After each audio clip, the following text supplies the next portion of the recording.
Alright, good morning. I'm late. I haven't been late in over a week, I think. Maybe even more than a week. But you know, it happens. It happens. Whew. I've been early, more like, for a long time now. New Epic Game Store? No, I think the new Epic Epic Game Store game. The free game is on the 4th, I think. Not sure though.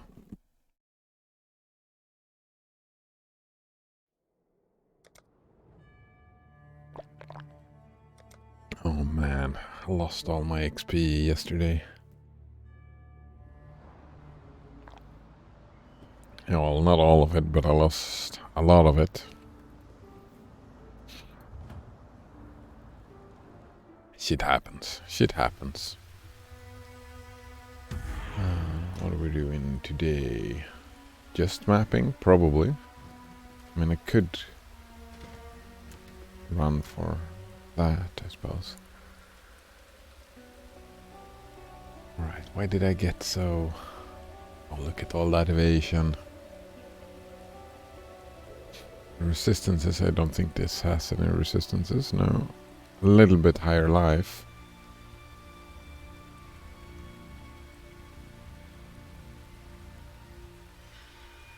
And just a lot more movement speed. I don't know why I bought this. I mean, it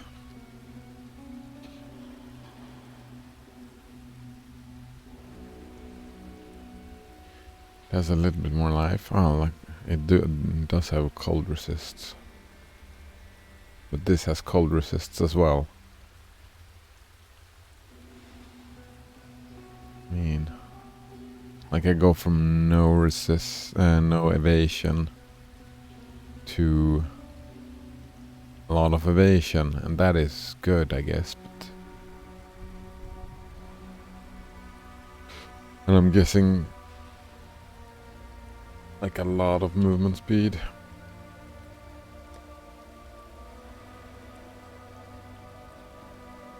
Oh man. 600. It's like four times.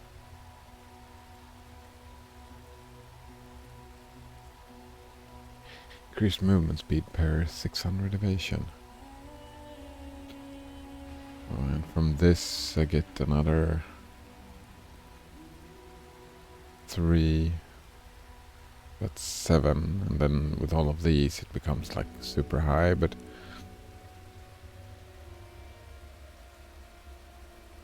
do I reach all the way up to over 25% of the movement speed lost? I mean, I guess.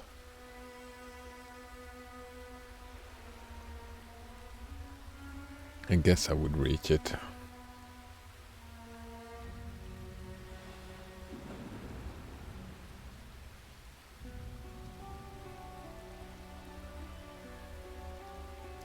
Kind of feels like just wall orbing. Like I've got 19 wall orbs. I can start wall orbing just pieces again and just gamble for something better with more life and some evasion on it. Like the movement speed is not really that important. I wonder what I had in there.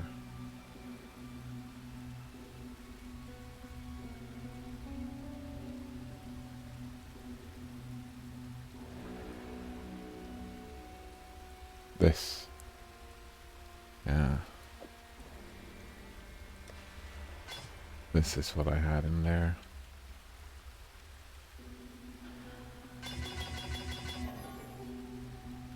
Nice. That was fast.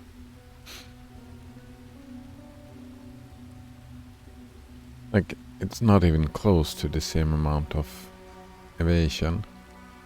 Maybe I should go for pure evasion.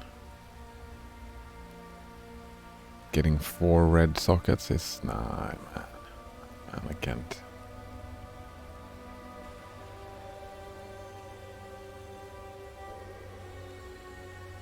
And we have Triumphant Lamellar. These are the one I'm looking for.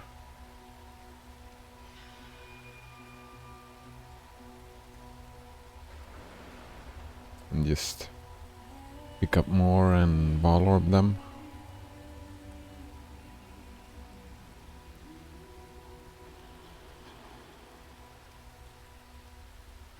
Yeah, I mean, it's not even close on the evasion part, but then again,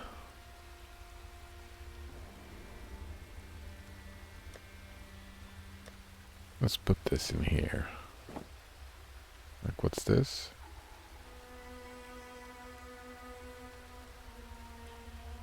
I don't even know why. It's because I have 2 of them, I think. Yep.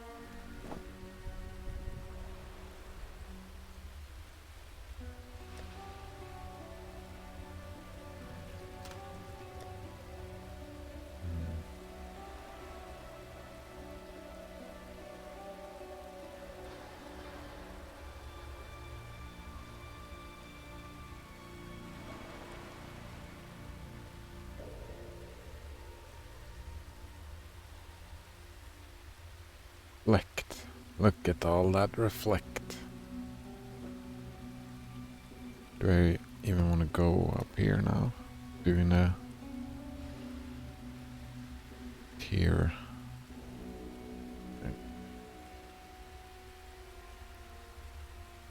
Losing more experience? Because that might kill me. I wonder if the...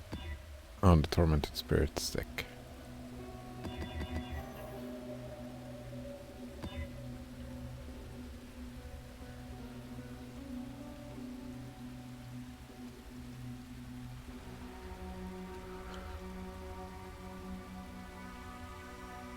Looking good, I suppose.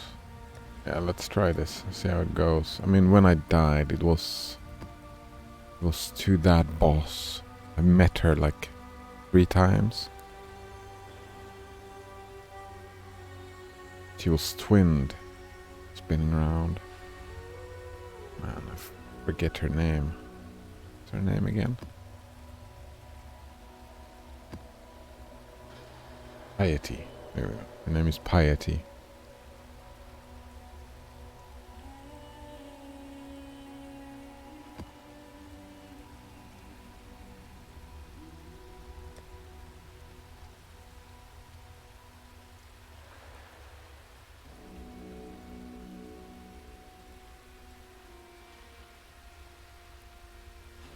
No, I think this is overkill.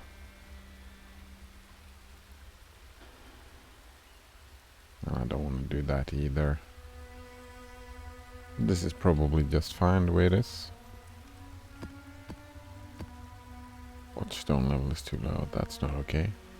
Let's Joris.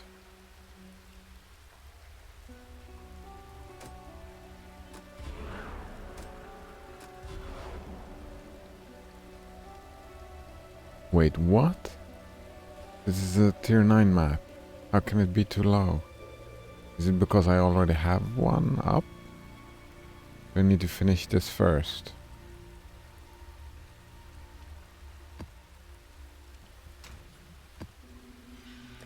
Let's try that, I suppose.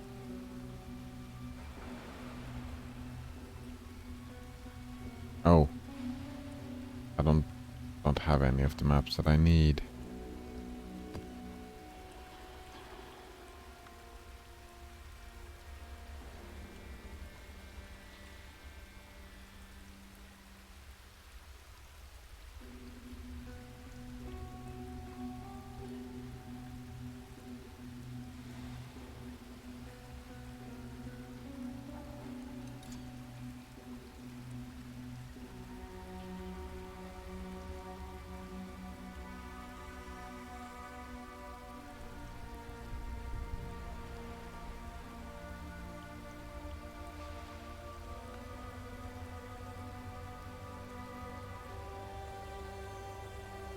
This feels like such a mistake. Whew. Let's see how it goes. I'm not up to that just yet.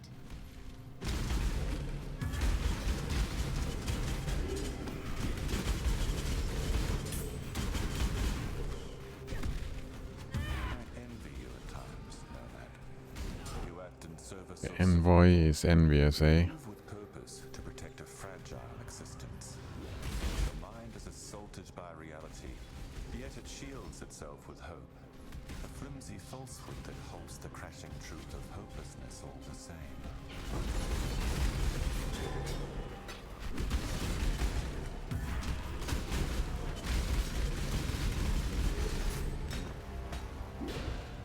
Oh. Damn, I thought I could go through there. Popping all my flasks.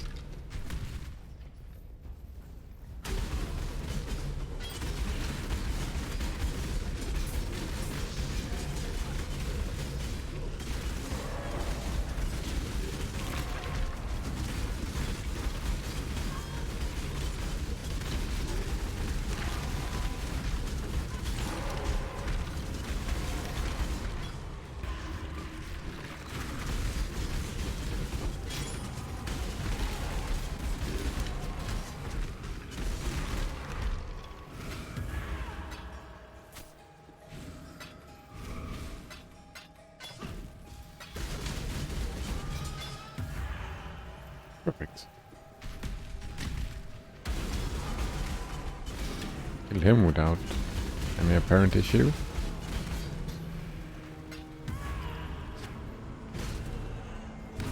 Come, listen. Did he just tell me to listen? Oh, good morning, good evening, Banana Wolf Monkey. How are you doing today?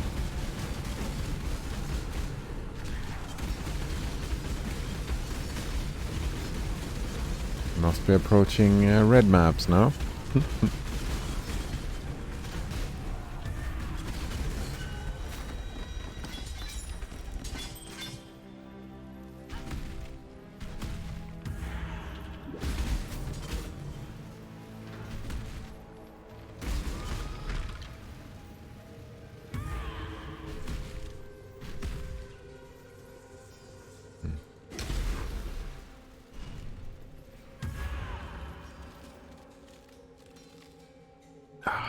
Water.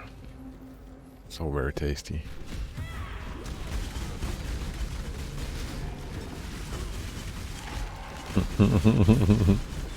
Banana Wolf Monkey says red maps. That's so last night. Very nice indeed. I'm not up to that just yet. The atlas is shared between characters, right? So you can like potentially clear all the maps with one character and then doing all the bosses with another character.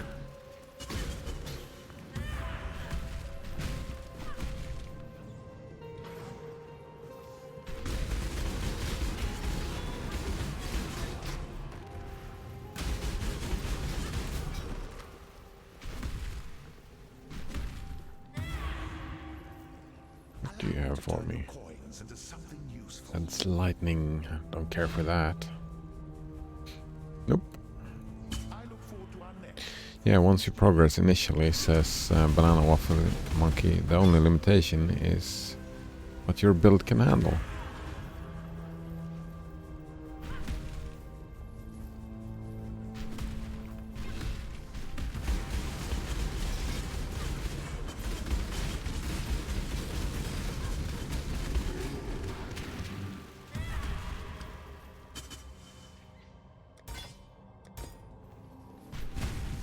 It's an interesting prospect.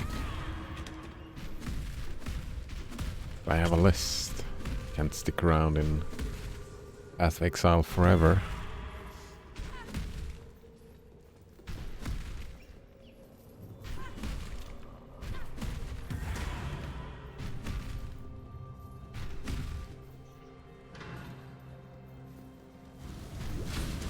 Also, I think if I started doing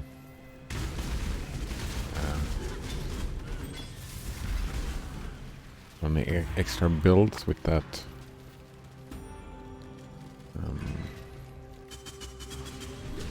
do you call them, heirlooms, like gear already prepared, I would get spoiled.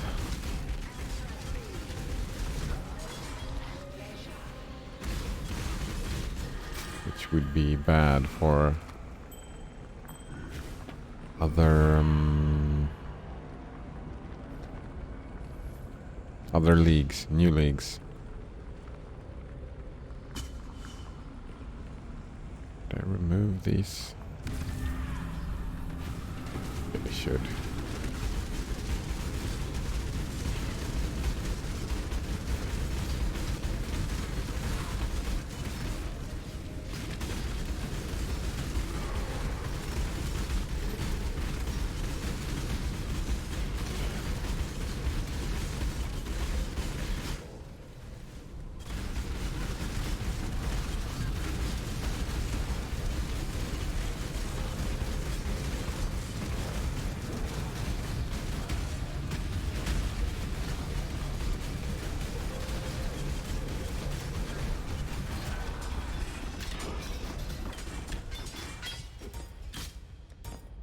Oh, not everybody's dead, eh?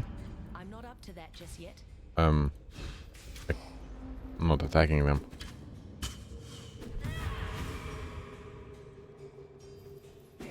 That's interesting.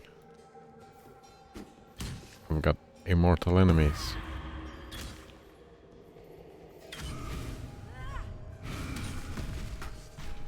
Yeah, completely immortal.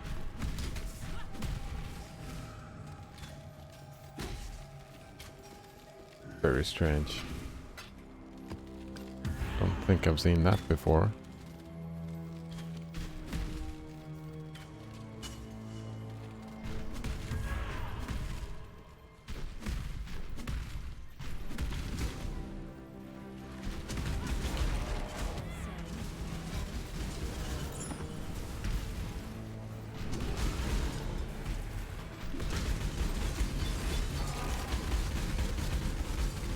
Oh, Piranda's enemies, says Banana Waffle Monkey. I had no idea that he had.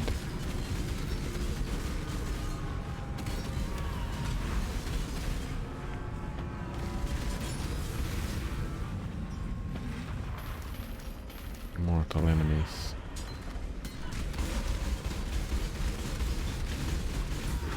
And I'm guessing they're not in sort of harbingery. I think I haven't seen that before either.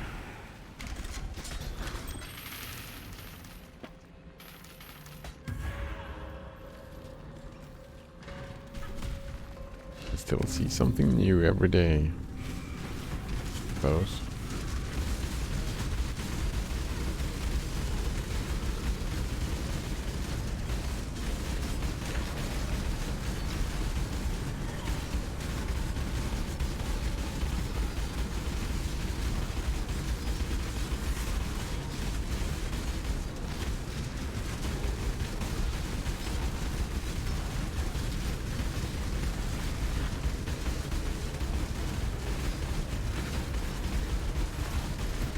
Hanky fuckers.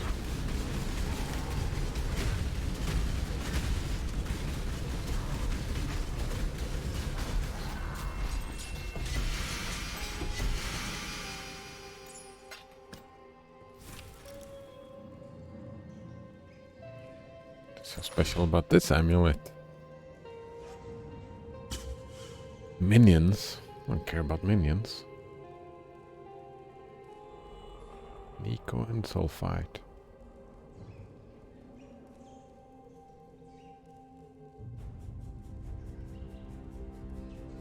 Lots of armor, don't care about that.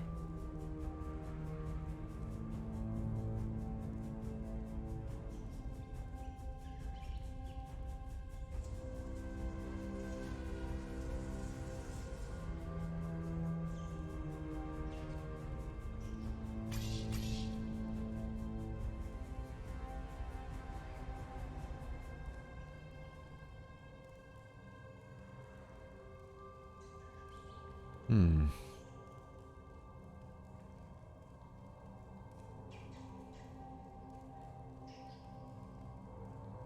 Wait, Banana Waffle Monkey says, looks like the map also has reduced damage taken from critical hits. How do you know? How did you know? I'm curious. It does, indeed.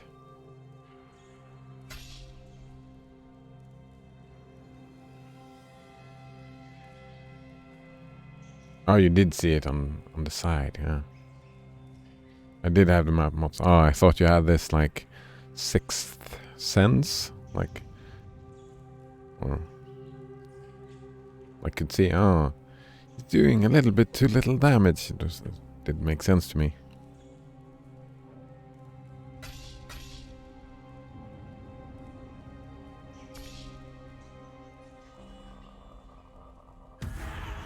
Alright. Let's remember to go back and talk to Sana after getting rid of all these stuff. We can go with that, says Banana Waffle Monkey. Alright. Banana Waffle Monkey is psychic. Or something. Back to Ball Orbing. Cool winds. Why am I picking these up?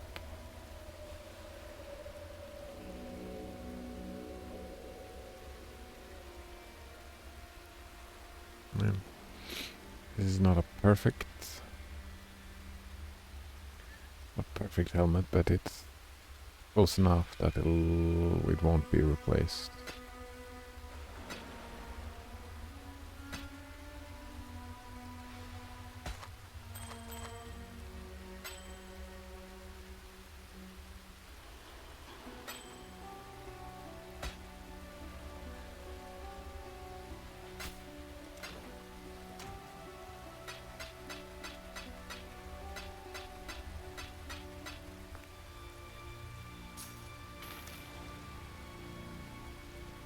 Oh. That.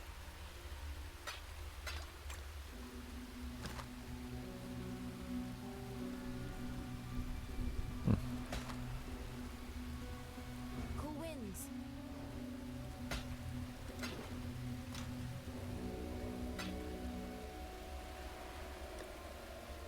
I don't even know why I'm keeping that.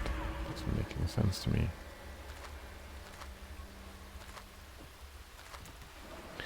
Man, I've got so many heist things. Maybe I should do some heists today. I need your help checking. Reflect, no thank you.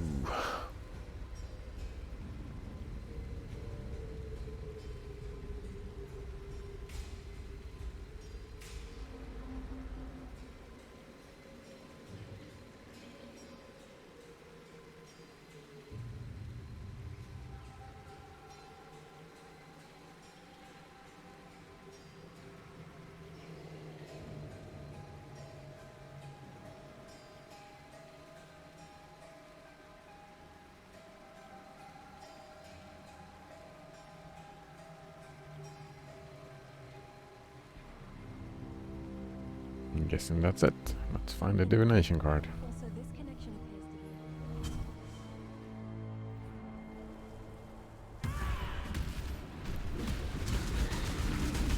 be. Oh.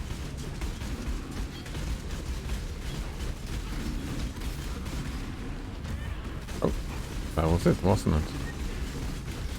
I'm not up to that just yet.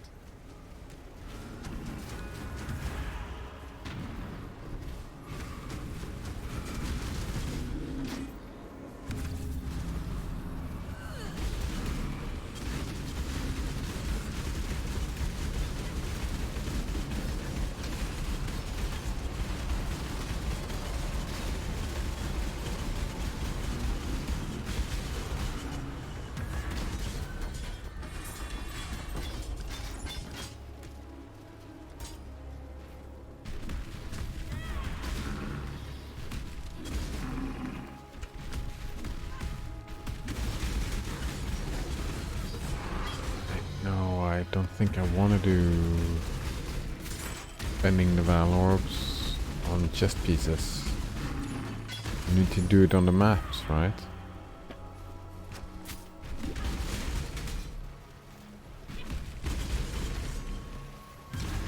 Sure, when you start reaching higher level maps, that's where my Val Orbs will go probably, I think.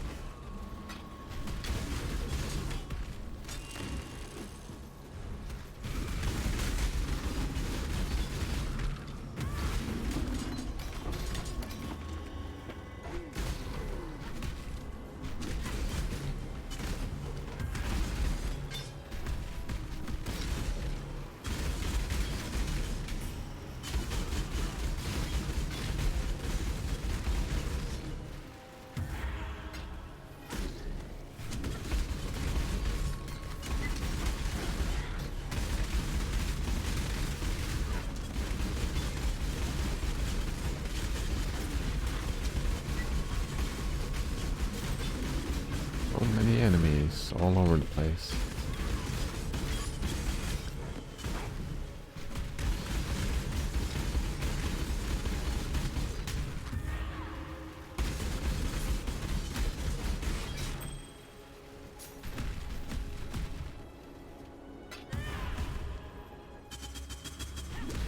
Wonder what happens when, like, someday two enemies with allies cannot die standing next to each other.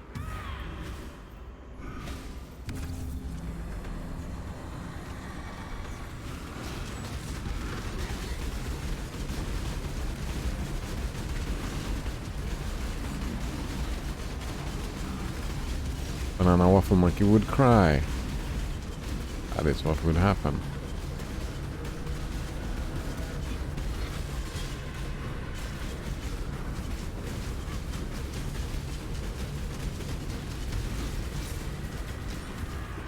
I'm not up to that just yet.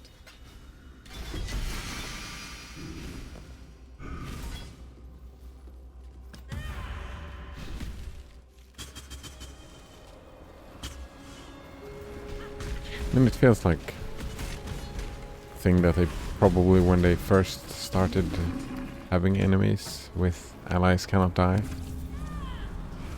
like that was an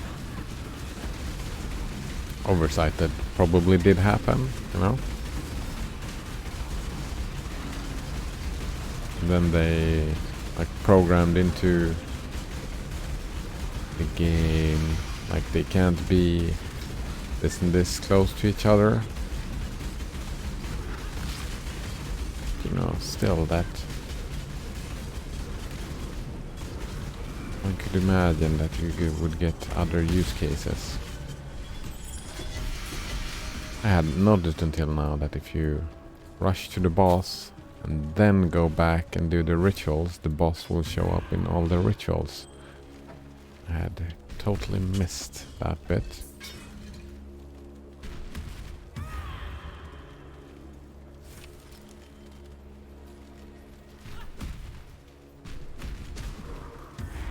So this league is better to backtrack.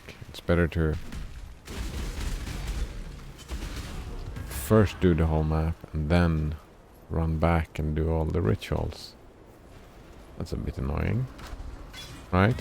Or am I misunderstanding? Because isn't it like you get better loot if you do it that way?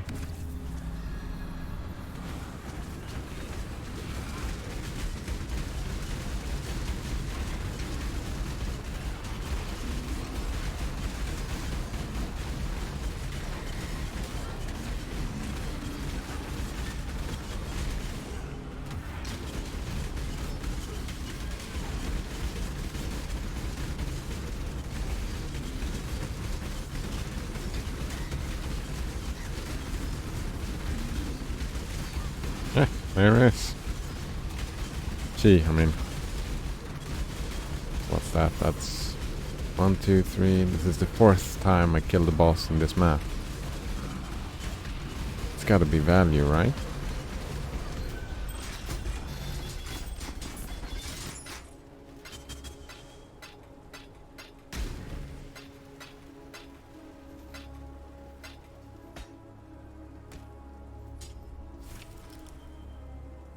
Yeah. That's a little bit fucked up, I think.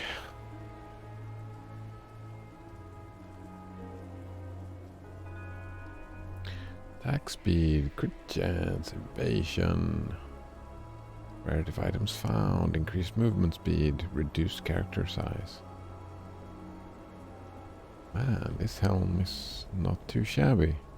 There's no life on it though. That is it. No life. Fuck.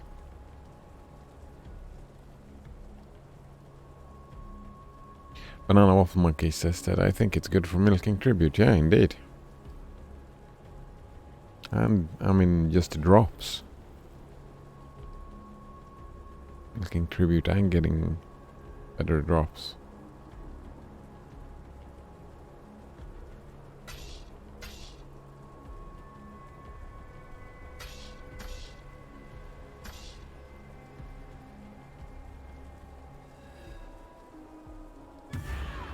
I'm not up to that just yet.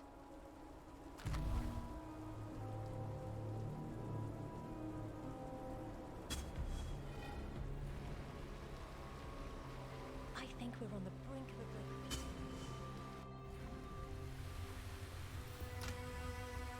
Hello.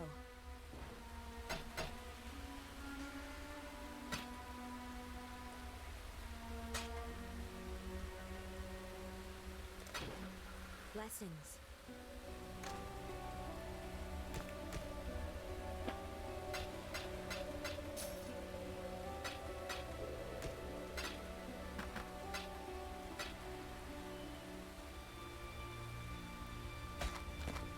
Always running out of full of wisdoms. There we go.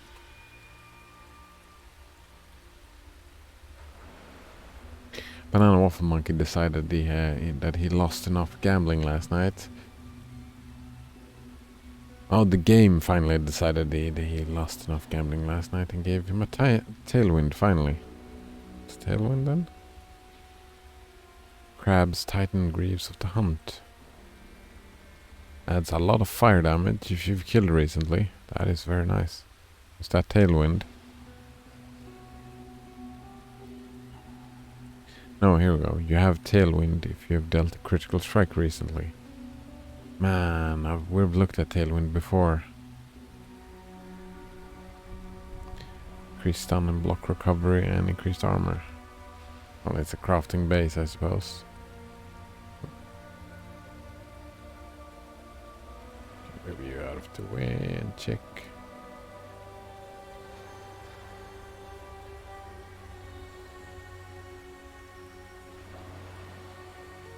Action speed for 4 seconds.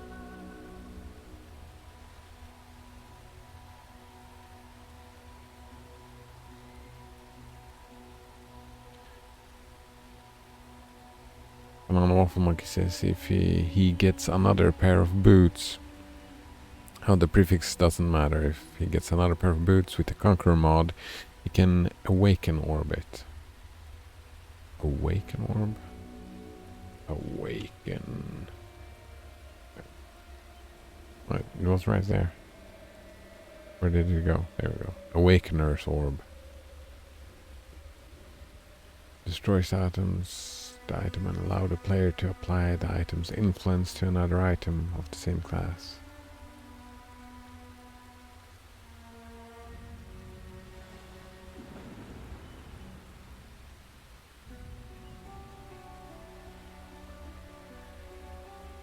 Second item is reforged as a rare item with both influence types and new modifiers. Wait, but doesn't that screw you over?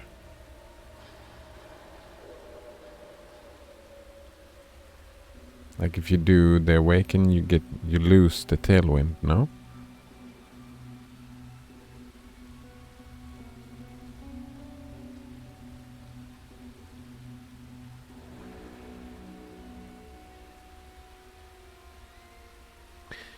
You poof the item with one of the mods you want because whatever you want on there. Banana Waffle says that you poof the item with one of the mods you want on the base you don't want, alright? Onto the base that you want to keep, and adds 2 mods onto the item. Oh, combining the influences and adding other random mods. 2 Conqueror mods. Oh.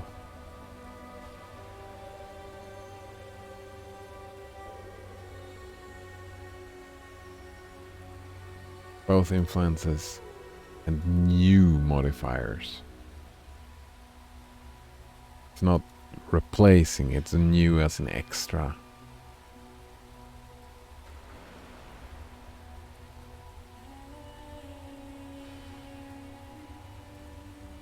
It's not only like the influence, it is the actual influenced mod.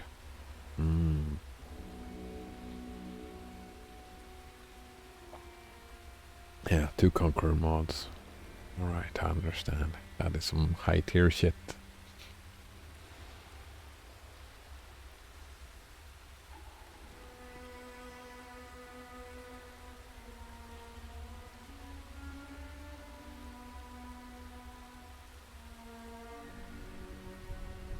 World Carver, that was kind of fun looking.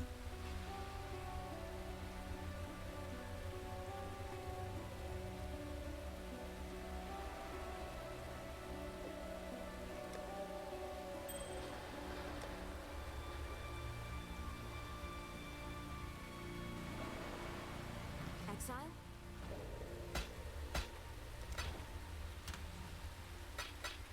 I'm not up to Right, that just a little bit of heisting. I think I have enough to run a grand heist now. If I just level my dudes up, I guess. Sometimes I hate me.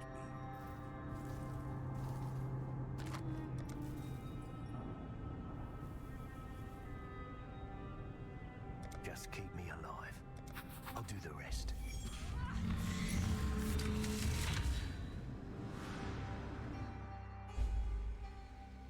Always get nostalgic before a job. Almost miss me old crew. I command you to stop. The best of you.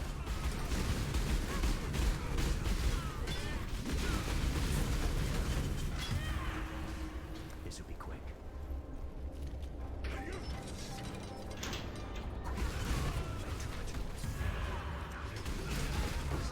Seize them.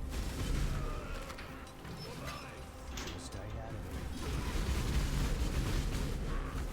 That's what I'm here for.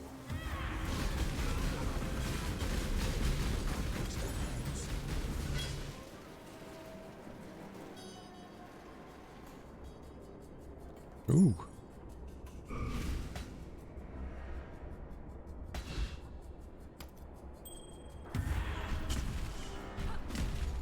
Shouldn't be a problem. Stop there. I've got the best of you. Incoming.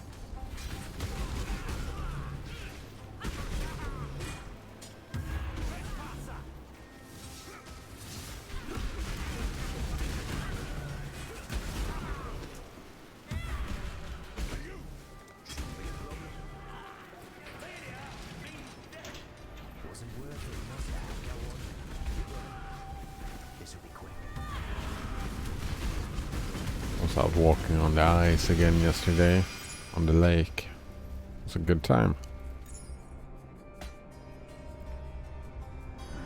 The nephew.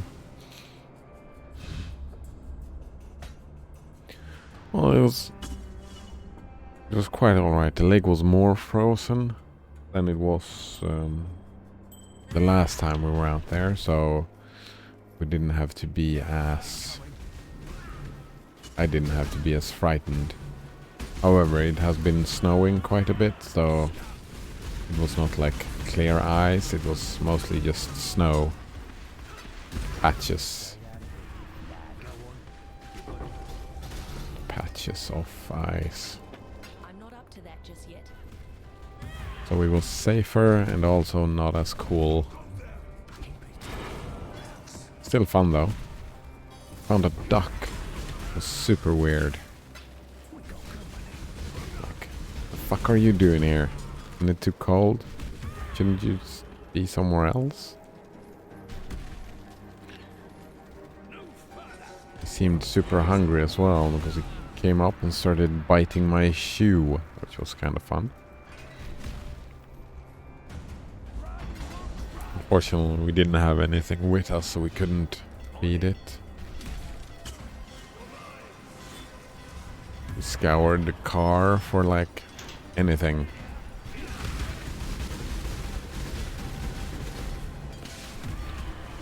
No loot to be found, no food to be found.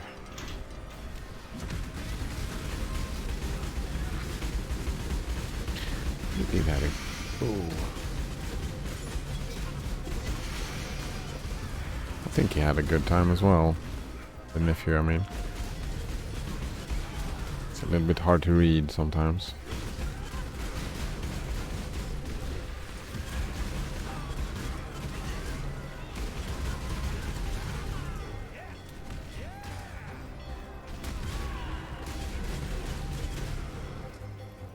I'll try to make it quick.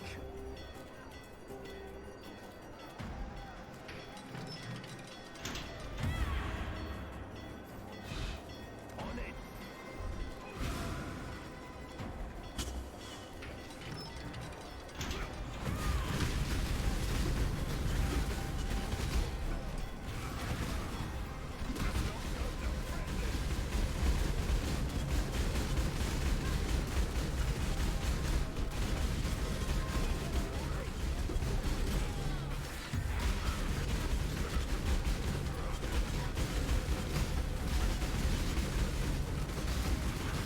I guess I was high enough level to not drop silver brooches anymore. Got golden instead, but here we are, I suppose.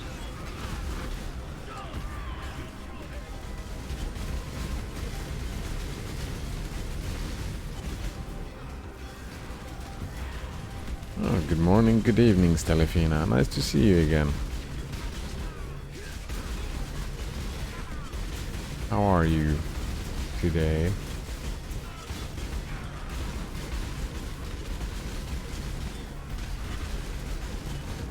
Pleasure to see you again, says Stellifina. Ah, nice.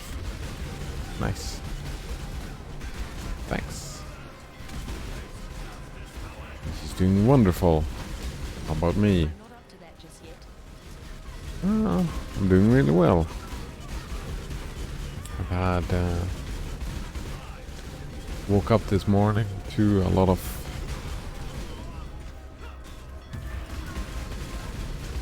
Like I had made a comment on a YouTube video and people were really helpful in helping me figure out what my issue was in regards to heights. Post hoc thing. I think we've talked about that before. What's his name? Jonathan Haidt? Psychologist. I've had this issue for a while that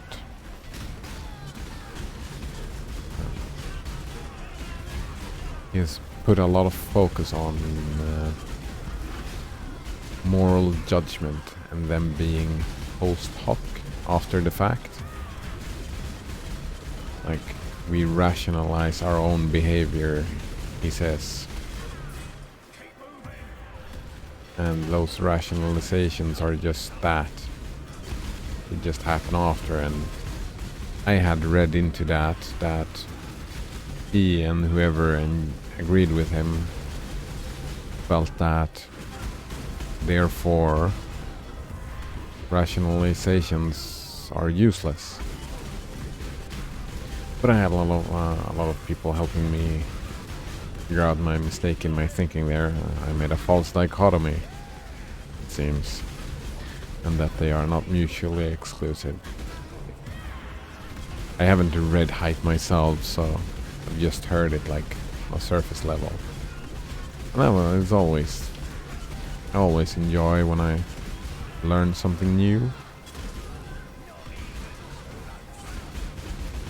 Gain deeper understanding.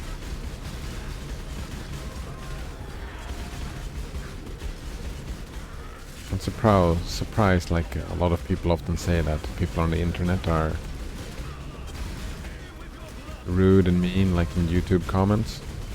Like, they were all super helpful. People who did not agree with my assessment, you know? But that was, I mean, maybe I'm generalizing that a lot of people on YouTube probably are mean, but I was in a context where a lot of nice people are, I suppose. I guess so, says Telefina.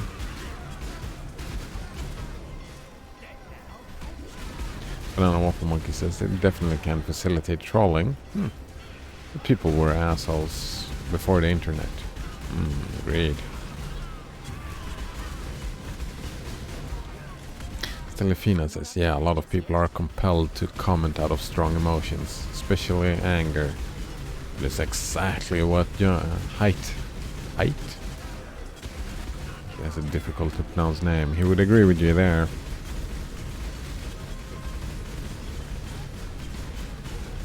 They are emotional creatures, and I do agree with that, of course. Like, they are emotional creatures.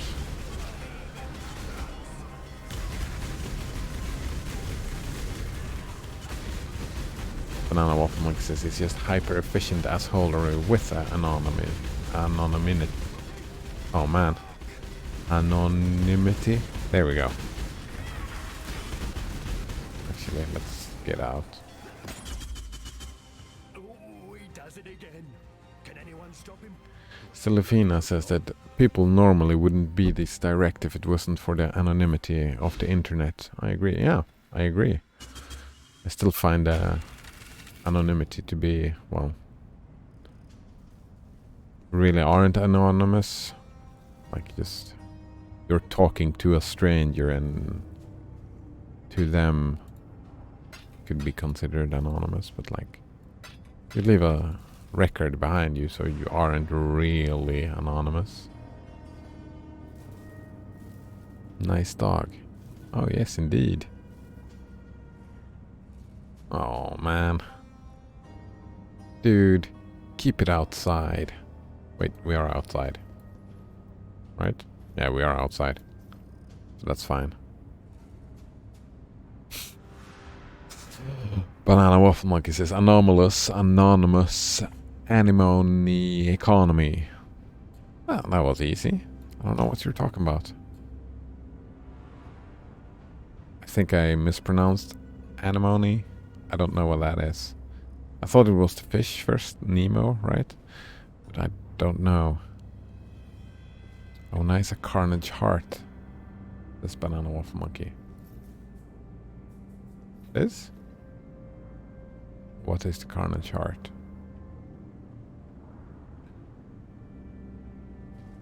I don't know. Oh. The thing that I got. Where is it? What is that? All attributes, all attributes. All resists, nice. Physical damage leech does life, doesn't help me. Total recovery per second from leech per life, that does help me. Increased damage while leeching, ooh, and extra gore. Banana Waffle Monkey says, because I recognize items before they are ID'd now, apparently. I mean, some items. It's good until you find a good rare. You mean like this one? Something like this, perhaps? A good rare? Oh yeah. Yeah, this amulet is not... I mean, the block doesn't help me, but everything else is up my alley.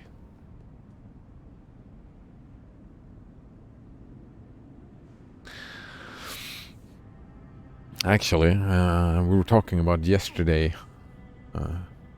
I was saying that I'm a slow thinker.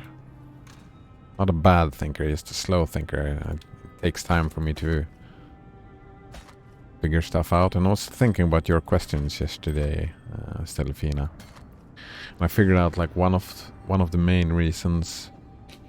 Well, not the main reason, but another reason why I wouldn't see this as a job is that, like the Twitch thing, is that for me it's a very selfish endeavor at a moment, and probably will be for a while. Like it's all about me. I want to learn. I want people to talk to. I want motivation to play certain games that I wouldn't otherwise.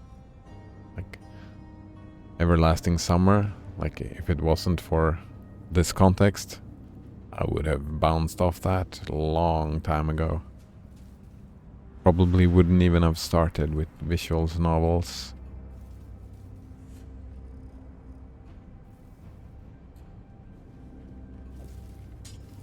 I'm guessing that's a fine way to approach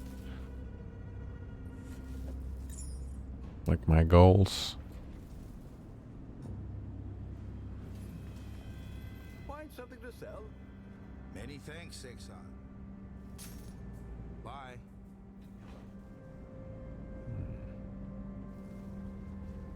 Here we go. No, physical. I'm not dealing physical. Melee damage, physical over time. Oh, that would have been good. Delafina says that entertainment is also a way to serve people. Oh, I totally agree. And that is why I also said yesterday that, like, I probably would... Wait. Oh, that's physical damage again. Like, I probably would really like to have this as a job and see it as a valid, but my motivations right now are not... they're not in that space. Like that is not my objectives or my goals at this very moment. But of course, I mean, Return soon, yes? one can dream. Like both it's learning about myself as well, you know.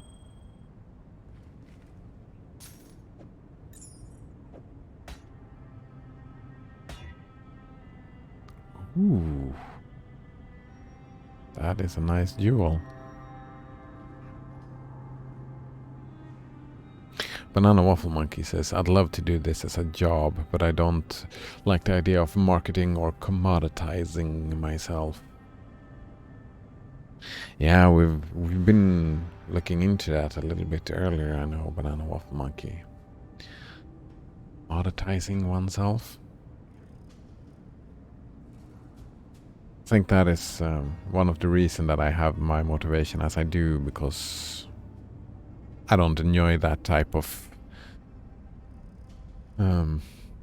activity either, so I just won't. Here we go. Stelfina says, you will have to do that anyways, but for other things. Valid point. Well, maybe, I don't know. You technically still have to market yourself for other jobs. It depends. I mean, how you approach it.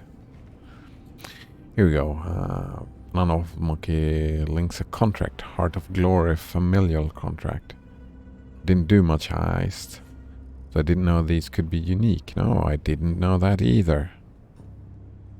81. Banana Waffle Monkey says, yeah, but I think there's a difference between marketing skills and marketing yourself.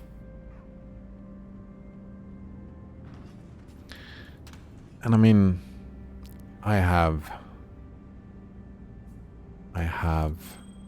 rough ideas about what that term marketing means. And I kinda wanna argue that marketing is not necessarily what one does when looking for a job. Like, Sorry, what? like sure, I can do this, I can do that, but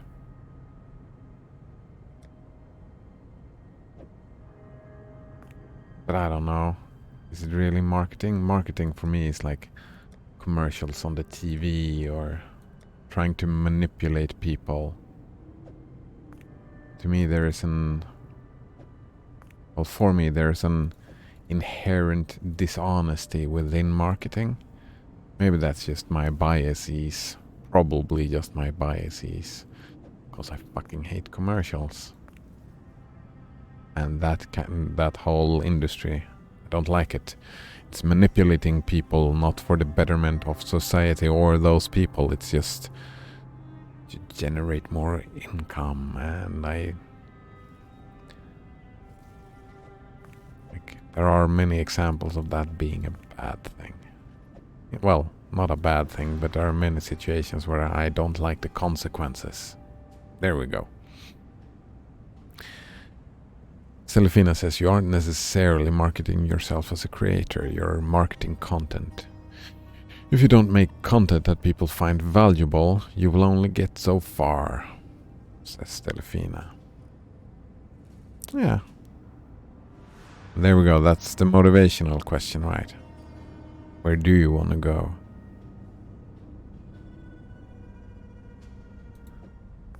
I think I'm quite happy with how well I've decoupled like my views, my... I'm here. What am I looking for? My motivations, like my intrinsic value motivation from economic value, right? I'm very privileged that I am in this situation, that I can do it and manage to do it. Celefina says that I don't believe all marketing is like that. Oh, I totally agree. Like I've seen, like, I really don't like these Red Cross commercials either, because I find them annoying and manipulative. But like I wouldn't compare them to like people selling cigarettes. I would agree with different consequences, right? Different motivations behind what they're doing. I just don't like how they do it. It's manipulative. There is an ethical way to market products and services. If I believe I have something valuable, I would love to tell more people about it. Yeah, but like, then the lines get blurred. Are you informing or are you marketing? And that is... Aren't those two different things? Like, informing people about something is not marketing. It's like, I've got this thing, it's very cool. Maybe. There are people who own non-profits, yeah, who need to market their cause to get more people to look at it and donate to further their movement. Yeah. Yeah, I've got a very good point there, Celefina. Marketing is like, however much I want to live in the clouds, that's not the real world. The real world contains marketing. Banana Waffle Monkey says that he thinks that they are inherently manipulative. Yep. That is the world we live in. And I don't think that's always a bad thing. No, not necessarily. I mean, it's a tool, right? Manipulation is a tool. It's how you use it, I suppose. I don't like being manipulated. But I think, as it stands, there's a lack of ethical concern in a lot of advertisements, says Banana Wolf Monkey. There I do totally agree with you. That I have that issue with. Like, a lot of the structure that we have in society today is there's a lack of an ethical component. Or a lack of an ethical concern to many things. Stelfina says the most effective marketing technique is already having a valuable product or service. I'm not so sure about that. The most effective marketing technique is mind control. Da-da-da-da-da. Have you ever heard that before? That is the most effective marketing technique, and that is not a valuable product. Not at all. And simply presenting it in front of people will make them interested without much effort. Sadly, most companies don't take the ethical approach in marketing. Yeah. And that is, I don't blame the companies. I blame the structure that the companies find themselves in. We do, as a society, we reward not taking ethical consideration into it. You can't blame marketers for doing that. You can blame society as a whole for doing that. As there is with a lot of the industry, says Delfina. Yes, exactly. Like, we don't really have an ethical component built into capitalism. Celefina says, I meant the most effective ethical marketing technique. Just showing it up, right? Being informative. I agree with that. Just, I did this, you know? Just showing off. I did this. What do you like? But then again, there is this that we have talked about before, attention commodification. It makes that difficult. That is actually where we're moving on towards right now, is like a lot of my own, the stuff that I bounces around in here comes to a place where these are the issues that I try to see how would one solve these issues. Like, can't really say, oh, bad company for just doing what it's encouraged to do, right? So how would one go about making changes in society? And I always end up in the same place. Well, increased democracy, increased well, two components I come to. Well, the first is ethical education, like teaching people to, like, there is this thought that we are just inherently good or bad people, and that's just stupid. Have you seen kids? They're mean as fuck. So making a concerted effort how to learn how to people, not like, there are no objective morality, right?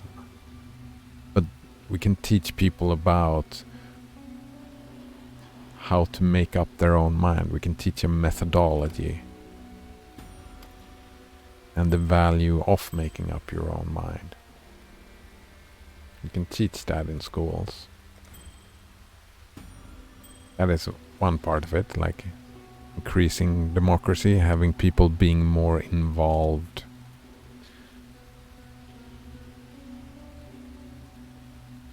Wait.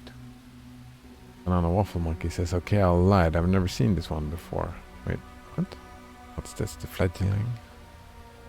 Armor evasion, projectile speed increased. Projectile damage, projectile cannot collide with enemies at close range. Far shot. Oh, that's interesting. It's not super good. I mean, there's no life on it, right? Always with the no life on it. Seems like fun thing, but it should be. I would like to see the word more in there.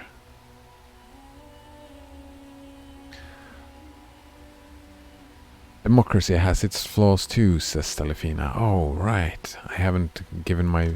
We haven't discussed that. I have issues with the common definition of the word democracy. I don't agree with it. I don't agree with it at all. And Stelfina believes that education would be the best way. Yeah. Well, one of the ways. We can get into more ways in a bit, but let's stick with democracy for a while here. Also regulating what can be advertised. Well, that is my point. Like, how do you regulate what can be advertised? Through democracy, right? The people has to decide that, oh, we don't want this. And for that, we need the people involved to say, oh, we don't want this. If the people don't care and don't say anything, then nothing will change. False advertisement, for example, is illegal, and the company can be sued for it. Wow. On paper it is, I guess. Banana Waffle Monkey says, so projectiles at a close range pierce, so they can go further and utilize the far shot. Oh, right. I was just thinking about the negative aspects, but just making sure that you really hit the ones far away. Nice. Stelifina says, I love the music in this game. Oh, it's really good. Republics are better in Stelifina's opinion. Oh man, republics. Damn, I need to make a quick weekend at Republic.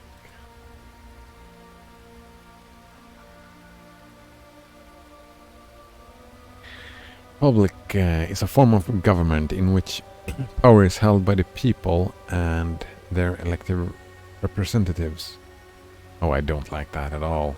In republics, the countries are considered the country is considered a public matter, not a private concern or property of the rulers. Yeah, I agree with that, but I do not like elected representatives. That, like, representative democracy is a bad structure.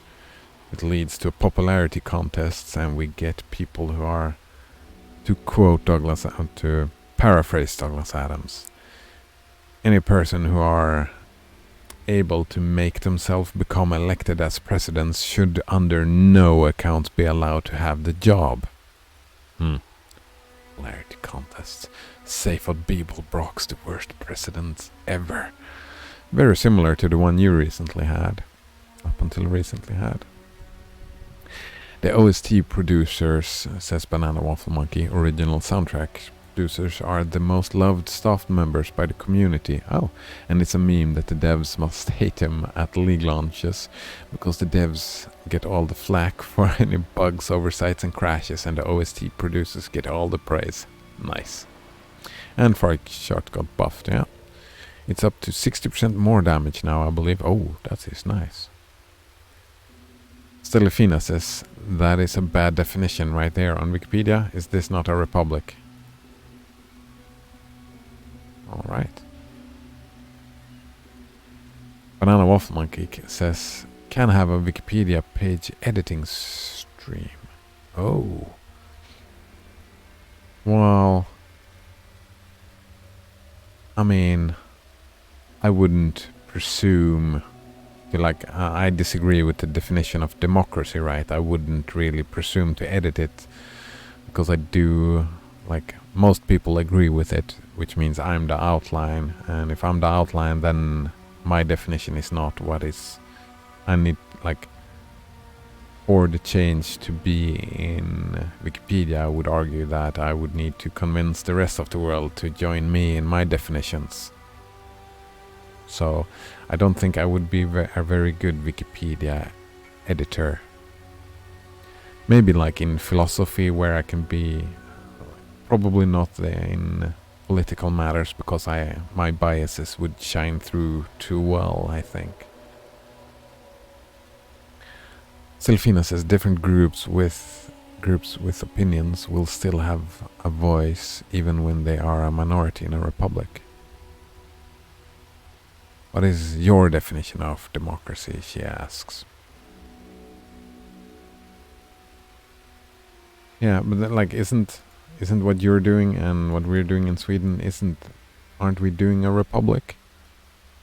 Isn't this just it's held by the people and their elected representatives. It's representative democracy, right? Form of government.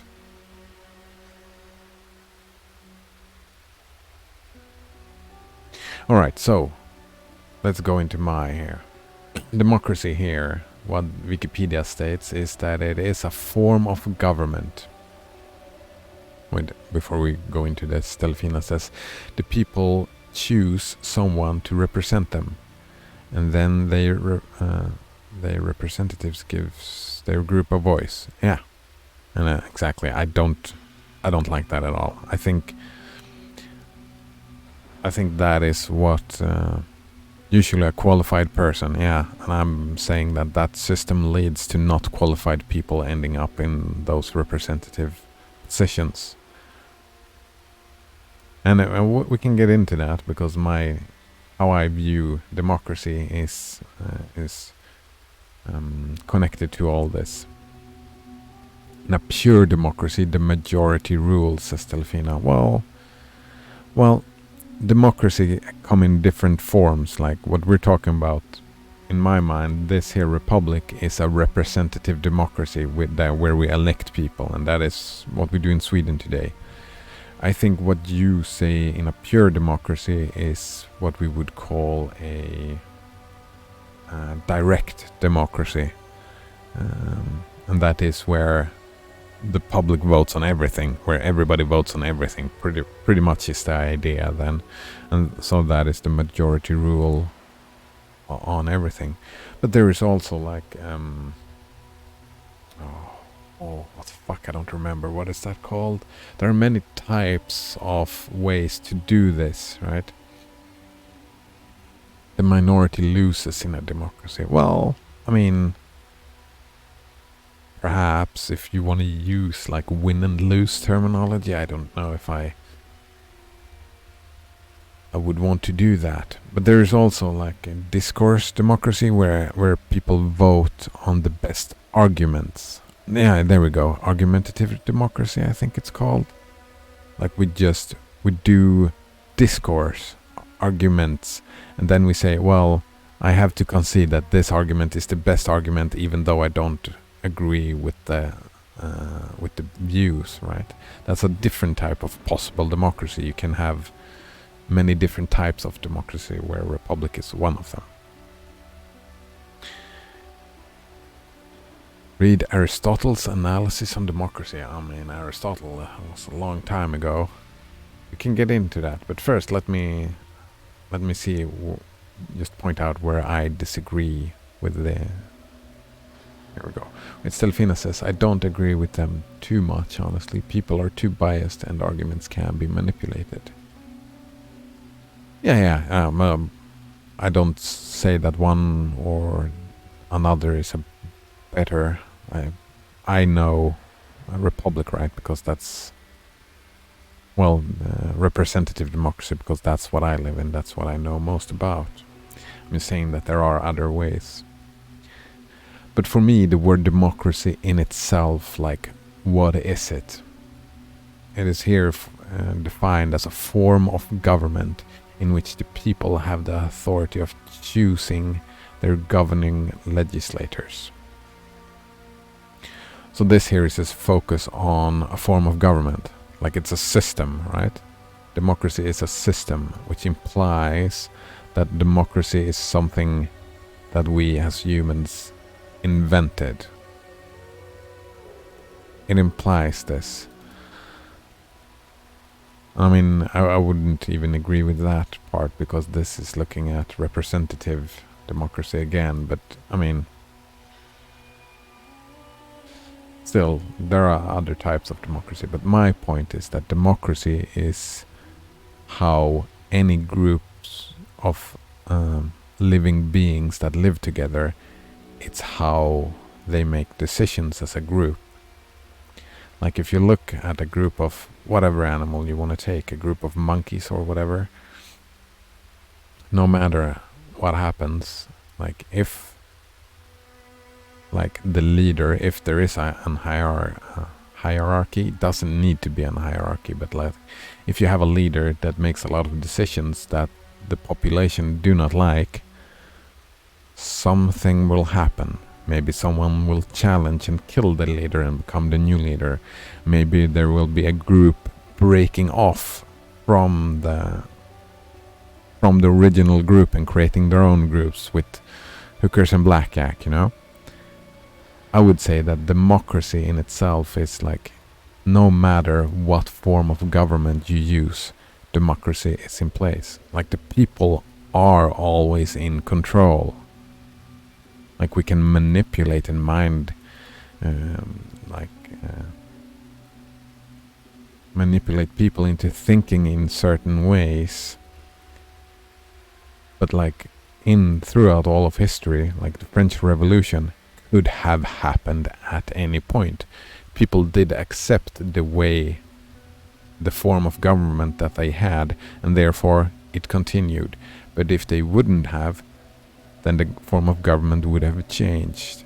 So I would say that democracy is part of how nature works. Selfina says, every system can be corrupted. Probably, yeah. But a government system with multiple branches and representatives is harder to corrupt since power is diverse.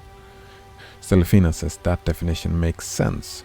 Not only does it make sense, but we'll get into a pragmatic view, like connected to the corruption you were just talking about.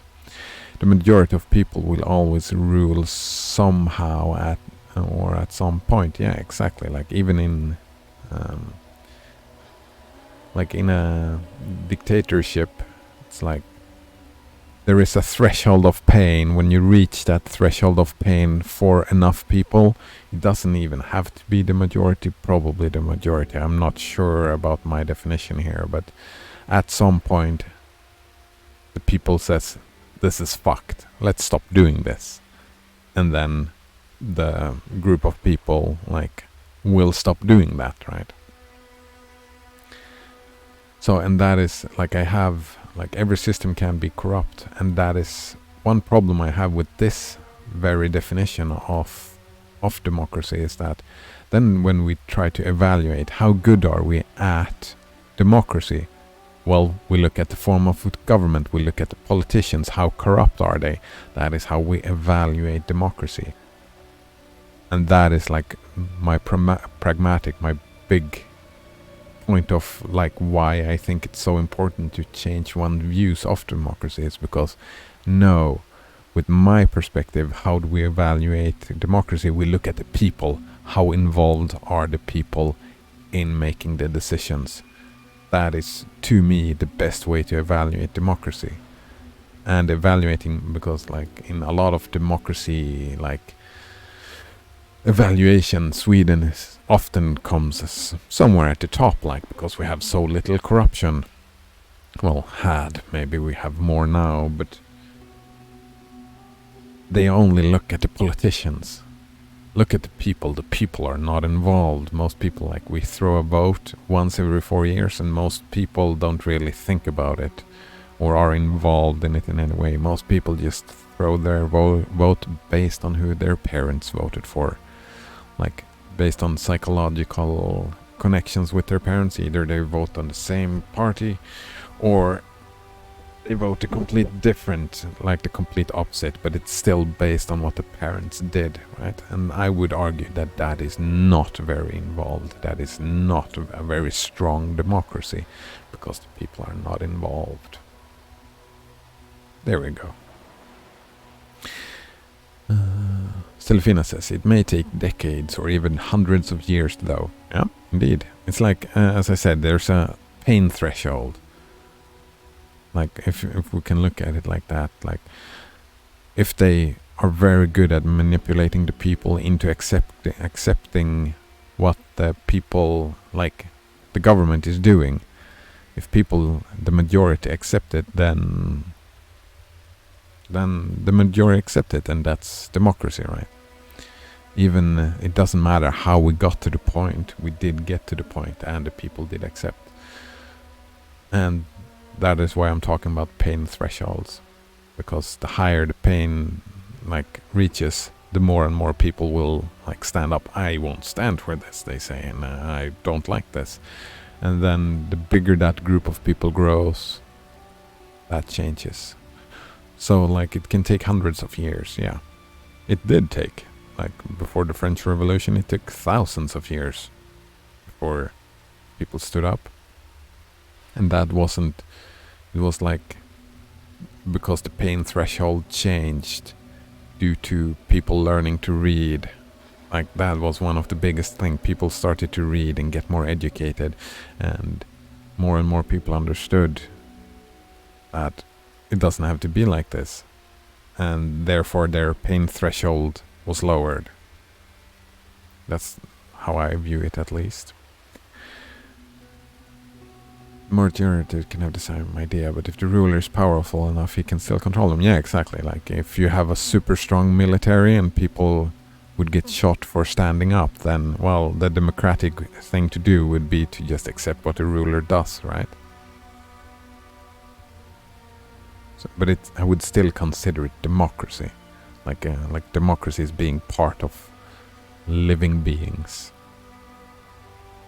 Stelefina says, I don't believe that democracy is the best system. Oh, I'm arguing that democracy is not a system. It's a law of nature, like the theory of democracy, similar to the theory of evolution, right? That what you believe or don't believe doesn't say anything. It's just part of it, how it works. And like democracy, and being a stronger democracy is better than being a worse democracy, is my personal preference. But I would agree with you, like if we're thinking of democracy like a republic, a representative democracy, I agree with you. It's not the best system. It's, to paraphrase that British dude, it's the best one we have.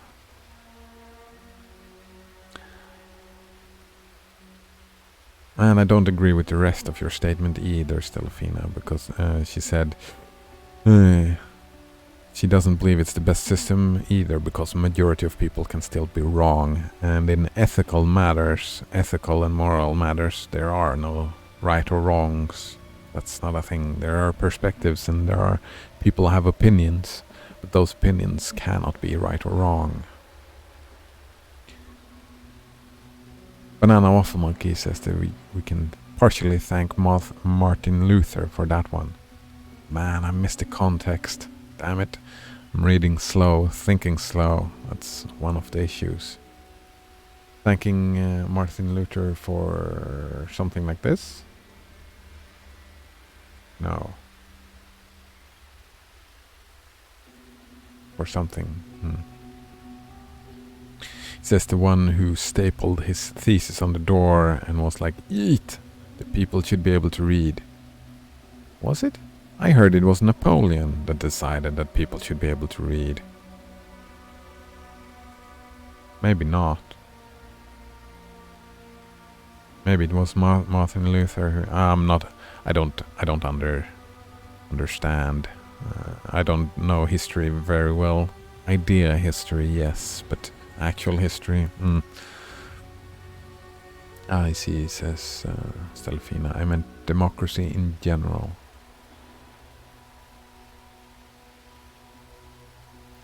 Well, I mean, it depends on from where you take your... Stelfina has an example. Here we go. Well, for example, many people believe it was lawful and acceptable to imprison anyone who questioned if the earth was flat or not. They were wrong. Well, they were wrong in the fact regarding if earth was flat or not. Like, believing in law, like acceptable of imprisoning people is a completely different thing. Like, you can't, and here we go, I've been talking about this before, you can't derive an ought from an is. The earth is round, that is a fact, right? Well, look at my round fingers here. The earth is round. People imprisoning, well, people thinking it's a good idea to imprison people is not relevant to whether the earth is flat or round. The fact of Earth's roundness is not relevant for the ethical discussion of imprisoning people. Right? They're two completely different things that are in no way connected, and it's not possible to connect them. You can't derive an ought from an is. Banana Waffle Monkey says that Martin Luther argued against the church being the sole interpreters of the Bible and felt like the lay person should be able to read it so they can interpret it themselves and be more educated. Nice. I do like that. I do like that indeed. I want to take that to the next level and be like, there are no authorities on ethics or morality. The only authority there is oneself. So one should be able to evaluate ethics and morality. We should not only be able to read the Bible, we should be able to read about utilitarianism as well. Stelfina says to Banana Waffle Monkey, yes, because they were using people's illiteracy to manipulate them, which is sad. From our perspective, it is sad. I mean,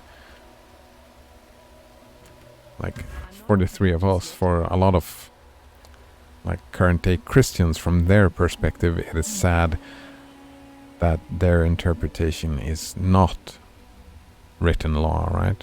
From their perspective, because they want people, from their perspective, people going to heaven, more and more people going to heaven is good from their perspective. Right? For the people that wants there to be a sole interpreter. And there are people like that today, and I mean, those are opinions, right? Which one can agree or disagree with. Democracy is living through what most people likes, what society decides together, right? And Banana Waffle Monkey says that, yeah, he thought Martin Luther probably thought it was sad, and he wanted people to learn how to read and read the Bible. Exactly. It's very good. He couldn't have done that without learning how to read himself.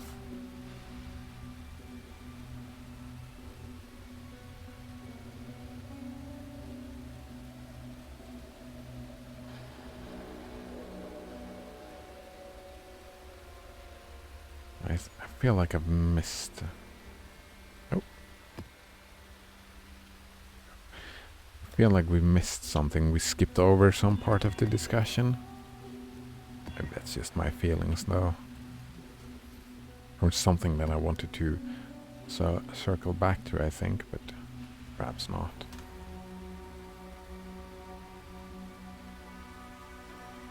That is... What led us into democracy in the first place? I don't remember.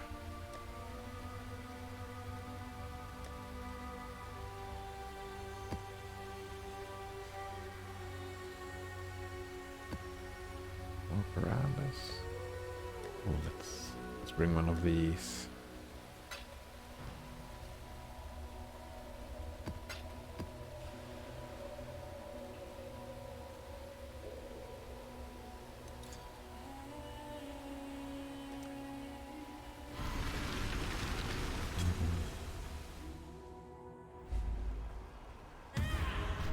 I don't remember.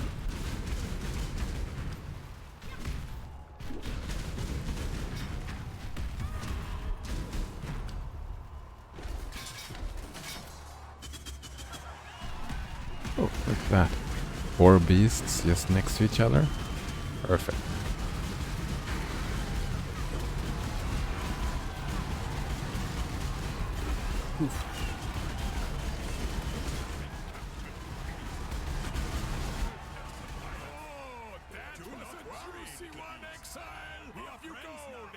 I'm not up to that.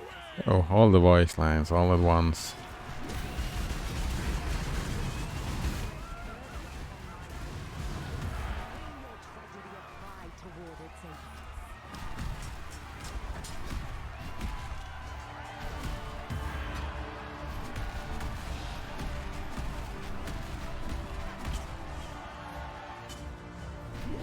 Oh yeah, that's like we were talking about.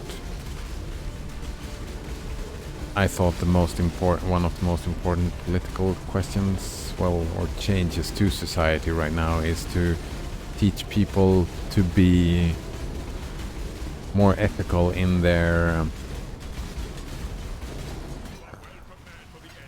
considerations, right?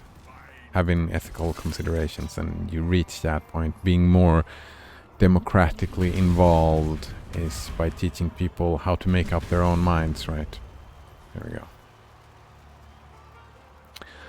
Stelfina says that as a person who is a Christian, I believe that the ambiguity between right and wrong is what causes most discourse in the world. The Bible itself says that there needs to be a foundation that people follow for there to be peace. Other civilizations have their own code and morality. At the time, the code of Hammurabi and the code of Manu existed, but the Bible says that any morality that a man comes up with himself will never be as good as what God offers. Oh, we have a great disagreement of our worldviews there. I don't... For my point of view, there is like what any man comes up with, which would be the Bible. From my point of view, the Bible is written by man, right? So I would probably agree with you that anything that some other person came up with doesn't have any authority, like any higher authority than something that any other man came up with. Like, it doesn't matter which religious text or which text it is for that matter. One cannot have any higher value than any other. Like, they're all made by man from my perspective, so we need to take care to not talk around each other on that point. It's very easily to have disagreements based on that different worldview, right? The entire story of the Garden of Eden, says Delphina, was man's interpretation of right and wrong besides God. This is what the Bible meant by saying, well, that is your interpretation of what the Bible meant, right? That's the whole point of what Martin Luther King said, that everybody can make their own interpretations. Man will know right and wrong like God, right, when man eats the tree. Oh, right. So, but I think I can...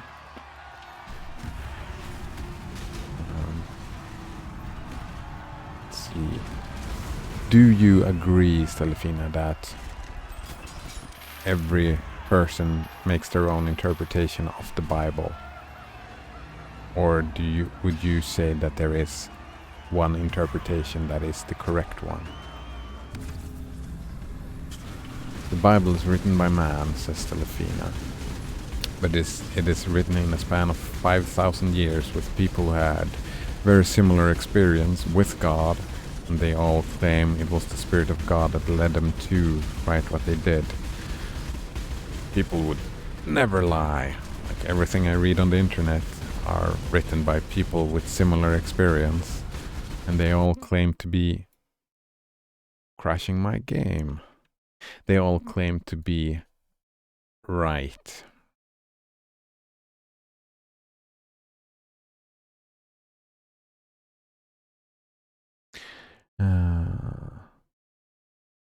They are all people who never met each other.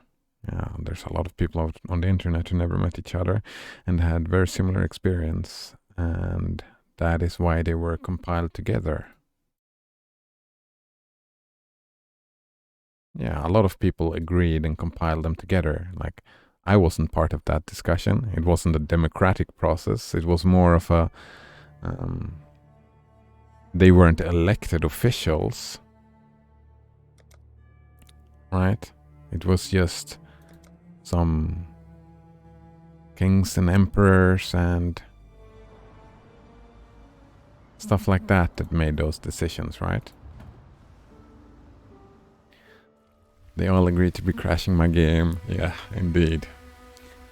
Damn, I got doxxed by society. DDoSed, yeah, DDoSed. Malpropism. Indeed.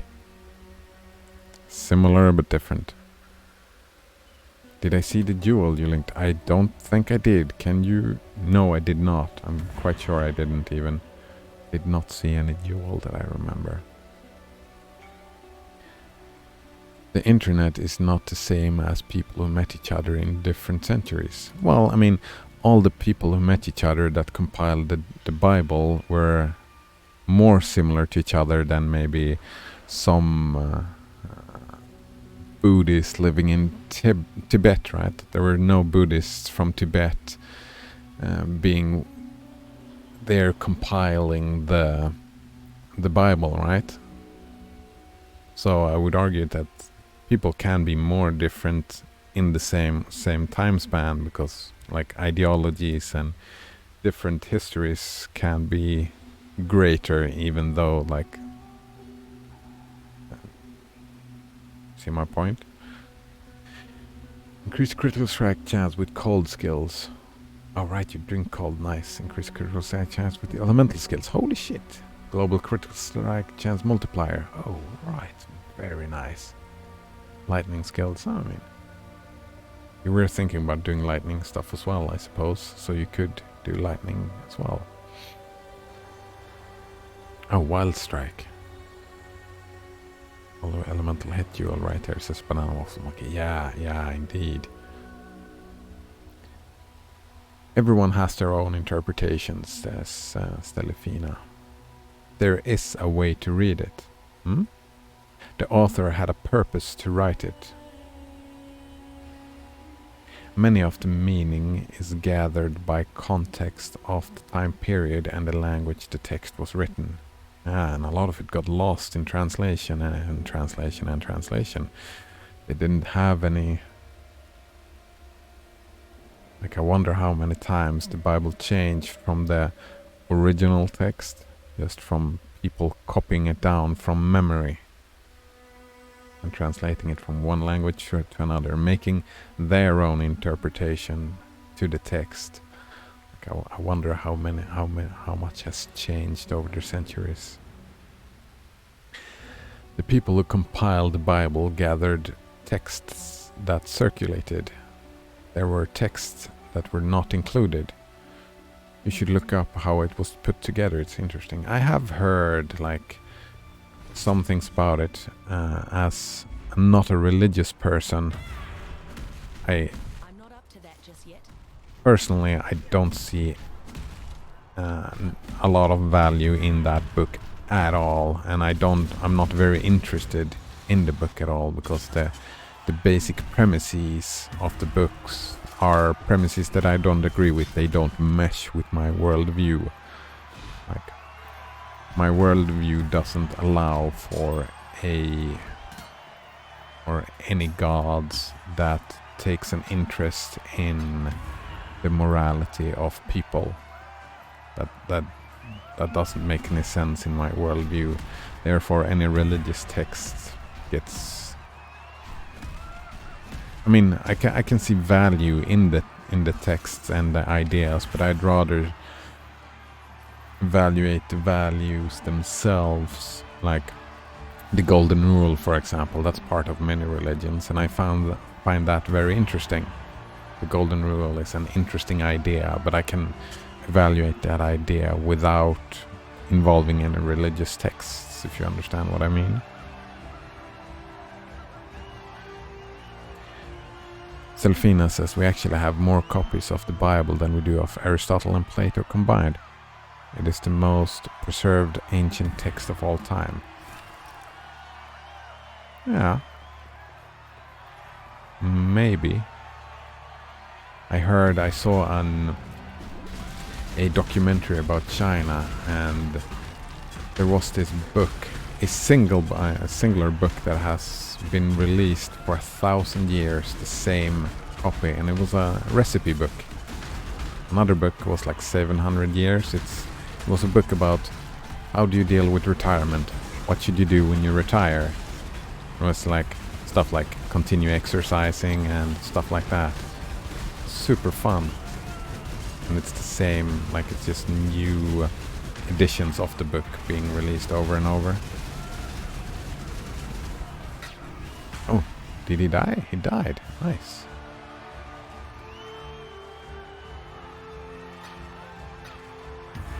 Banana Waffle Monkey says, yeah, but you did also just argue earlier that the amount of people who agree with an idea doesn't reflect accuracy or the quality of the idea. Yeah, how do you agree with that? I mean, the quality of an idea is in the eye of the beholder, right? The idea itself doesn't really have like value. Again, you can't derive an ought from an is.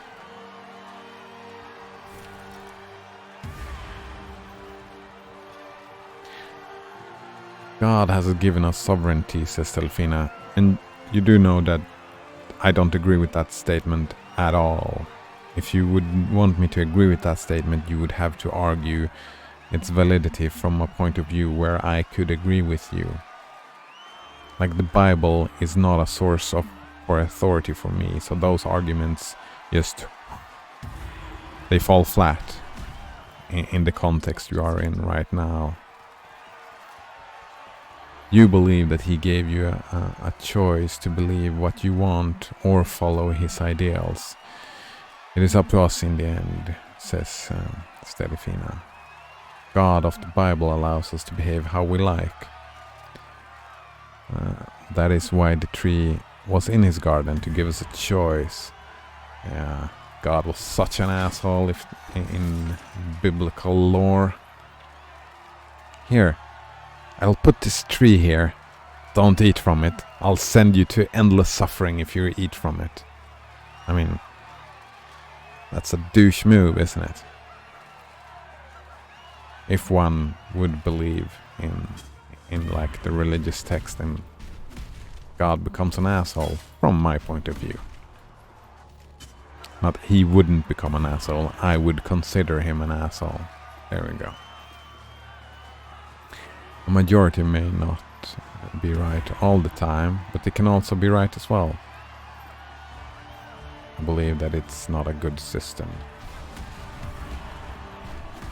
Oh right, we never got to touch on Hume's guillotine.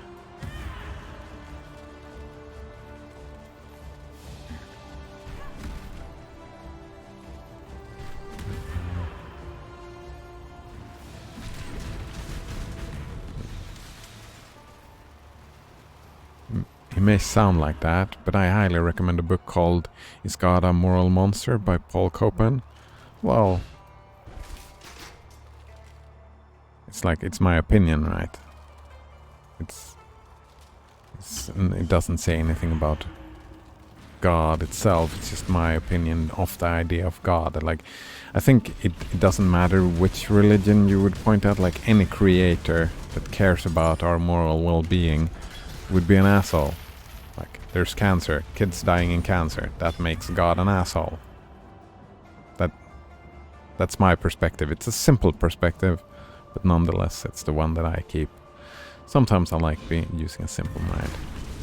Stelfina also recommends Cold Case Christianity by J. Warner Wallace. It's good to discover what other people believe.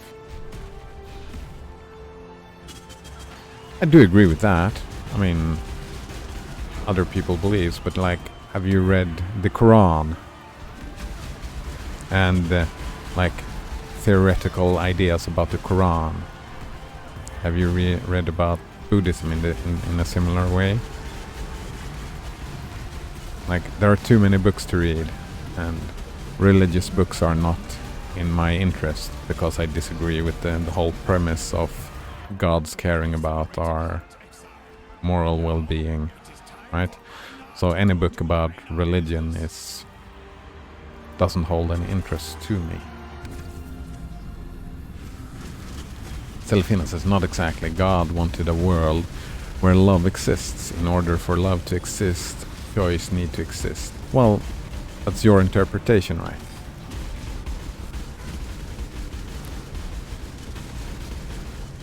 A God, an all-powerful God, could have created a reality that works different from the reality that we have. Like, that God could have created... Like, didn't God create heaven? A place where there is no suffering? A place where there is only love. So, why create suffering at all? What's the point? What's the point of suffering? It doesn't make any sense. Not to me, at least.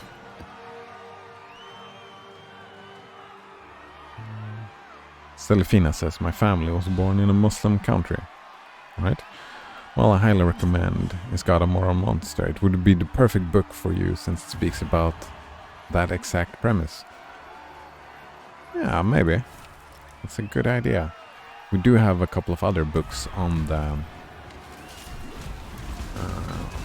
top of the list, but after we get through them, you want to remind me then I might consider it. Because it does sound like a fun mental exercise, I suppose.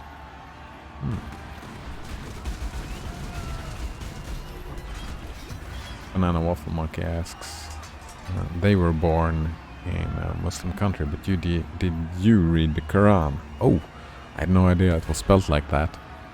Oh man, shows my ignorance.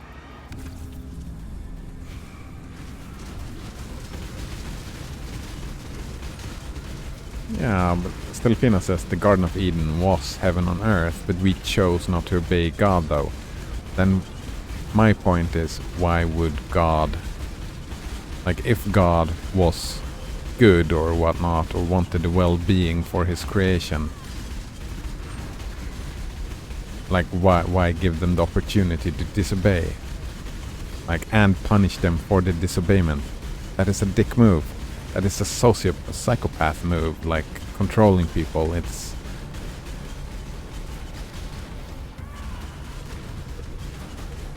gaslighting, right?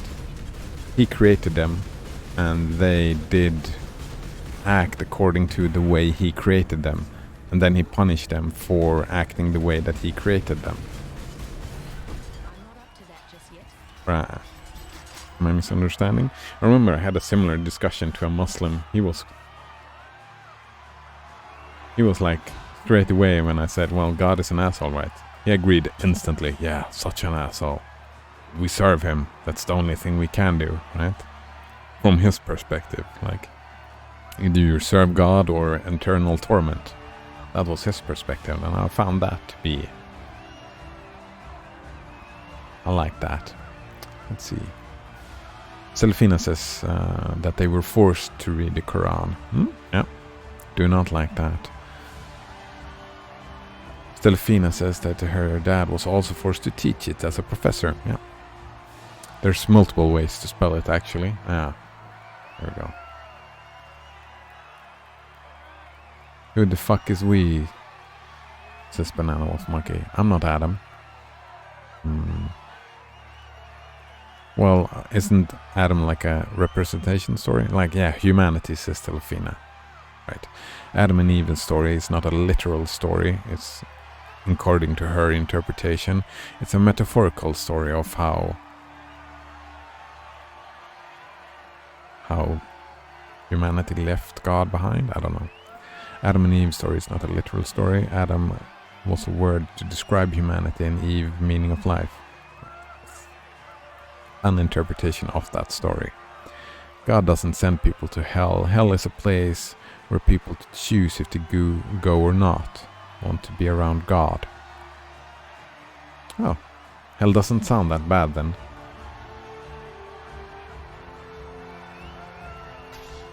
Like, I haven't read the Bible in ages, but as far as I understand, hell is not really part of the Bible. I think hell is actually a Nordic idea from the beginning, from the mythology that came before here in the Norse countries.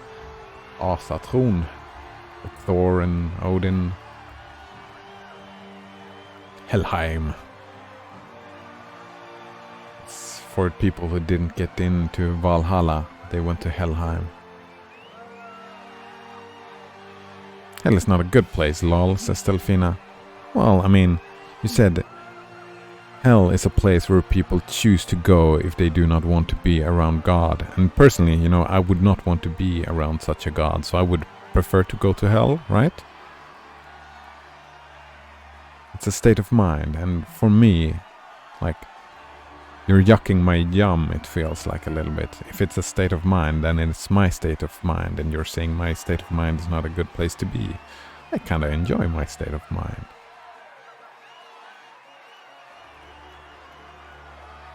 Right?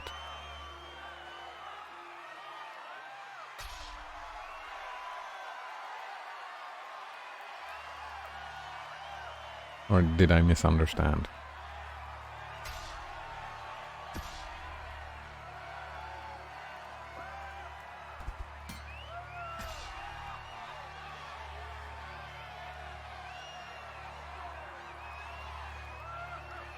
Bargain.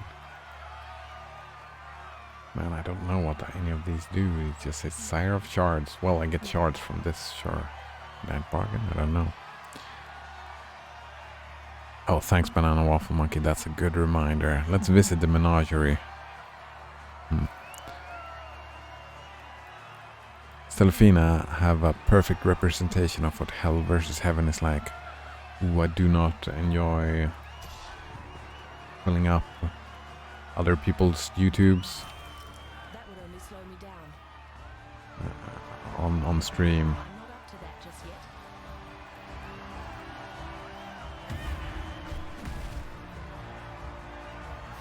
Let's go back and forth. I can look at it later, yeah. I mean, again, I probably won't. I don't say that to be rude. It's just like my worldview doesn't contain any hell or heaven. I mean, what they would look like, it feels also like most of the time it's just a subjective thing. Right? It's not a religious video. Oh, but you compared hell and heaven. Isn't that religious?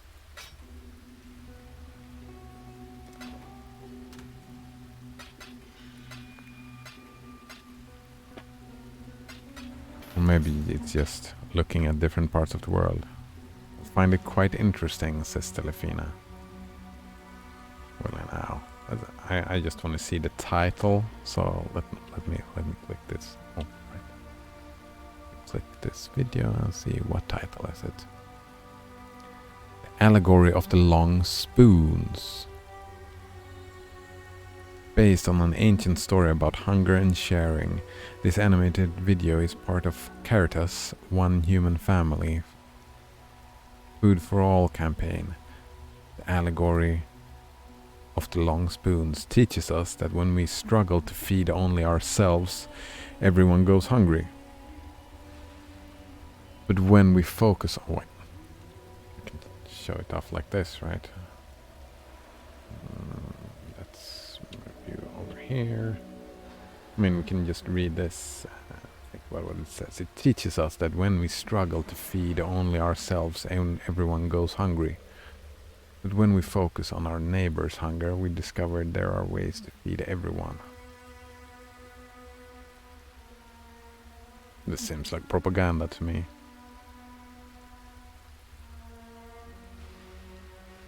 Like, as I said the other day, I'm grown up in a more socialist country than many others, and I tend to be like, yeah, let's make a communal effort for getting the food to everybody. I would totally agree with those opinions, but like it teaches us. I mean, that's like an opinion, right? It's not a fact of life.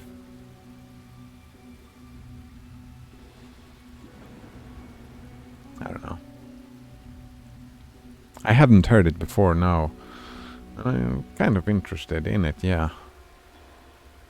That's a statement and a half, says Banana Waffle Monkey. Yeah, it teaches us when we start. I mean, I don't agree with the facts of it, but it seems like an interesting allegory. I guess you can interpret it in that way, but this isn't a government system. It's more of a state of mind, how we behave towards other people. Yeah, it's... And I mean, socialism is an idea, like a state of mind, how we behave. It's an idea of how one can behave towards other people. I would not consider myself a socialist. Like, I don't like ideologies, any type of ideologies, whether they are religious or political or wherever they come from. I'm very individualistic like that. I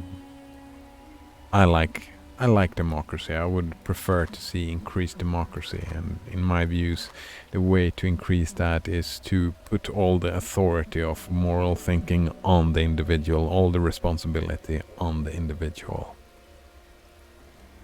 There we go. Mercy, peace, kindness. We all look for these things from other people.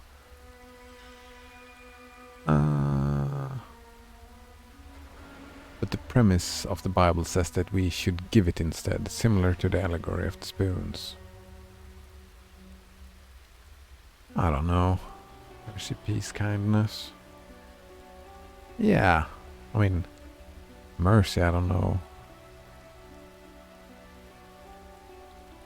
Yeah, I guess, like, when I do something stupid, I would want people to be merciful and not be mean to me. I guess. I don't know about everybody else, but I would assume that I agree with that. And it makes sense, like, those things from a psychological point of stand. If you're nice to somebody, they will be nice to you back. I would agree with that. Well, I think I'm hyperbolizing. I think I'm exaggerating calling Sweden a socialist country, but compared to the country you live in, like, our right looks like your left, and our left looks way more left than your left, right? It's that kind of political difference. But he has to ask, since I've mentioned that a couple of times, the idea of economic systems playing out in interpersonal relationship. Have you seen that play out? Oh, we were talking about this the other day. Like a couple of weeks ago, I think. Economic systems playing out in interpersonal relationship. Oh man, I don't quite remember that discussion. I think I remember that economics have... I think I did then interpret it differently than what you meant, and I think I'm doing the same thing in my head again, interpreting that whole idea differently than what you mean when you say that economic systems playing out into interpersonal relationships. Because what I think is like representations, like our economic system is working a specific way and everybody needs to adapt to that economic system, and those adaptations take their they happen within relationships, right? I used that game theory example. But let me continue here. Being in a highly capitalist society. Well, don't get me wrong. It's highly capitalist society where I live as well. Like, our economic system is capitalism. It's just we focus on socialism in many ways. Like, we got free healthcare. We pay way more taxes than you do for a lot of public services, right? But all those services work within a capitalistic system. So I don't think our, like, any differences that you might glean might not be there, I think. But he doesn't have the reference to analyze that from the perspective that I have, so he's curious. We are definitely not in a highly capitalistic society, says Delfina. Oh, that's interesting. Not in a highly capitalist society. That's interesting. Like in capitalism, you use that game theory. Yeah. I mean, I'm such an introvert and I don't have many relationships, so for me it's difficult to compare. It's like I have my own families to look at, but I mean, that's all of that is anecdotal, not really helpful in comparison, I don't think. And I don't know, like, I mean, we have like fairness, but that's like any example I come to think of, it's just like how I grew up and how my parents were and how their parents were, like, focused on things being equal, and they were talk about equal results. Like, me and my brother, every birthday we got the same monetary value in presents, right? Just to be fair. I don't know if that's the type of thing that you're looking for. I don't know.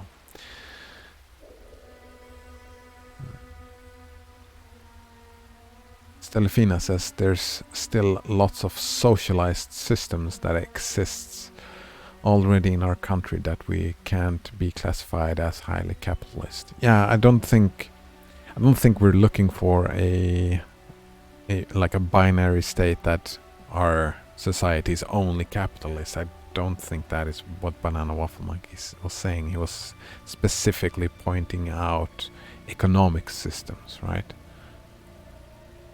I've heard the word peak capitalism tossed around a lot lately. I'm not quite sure what it means, but you know, I think we're only talking about the economic systems, and there are many different parts to society than the economic system.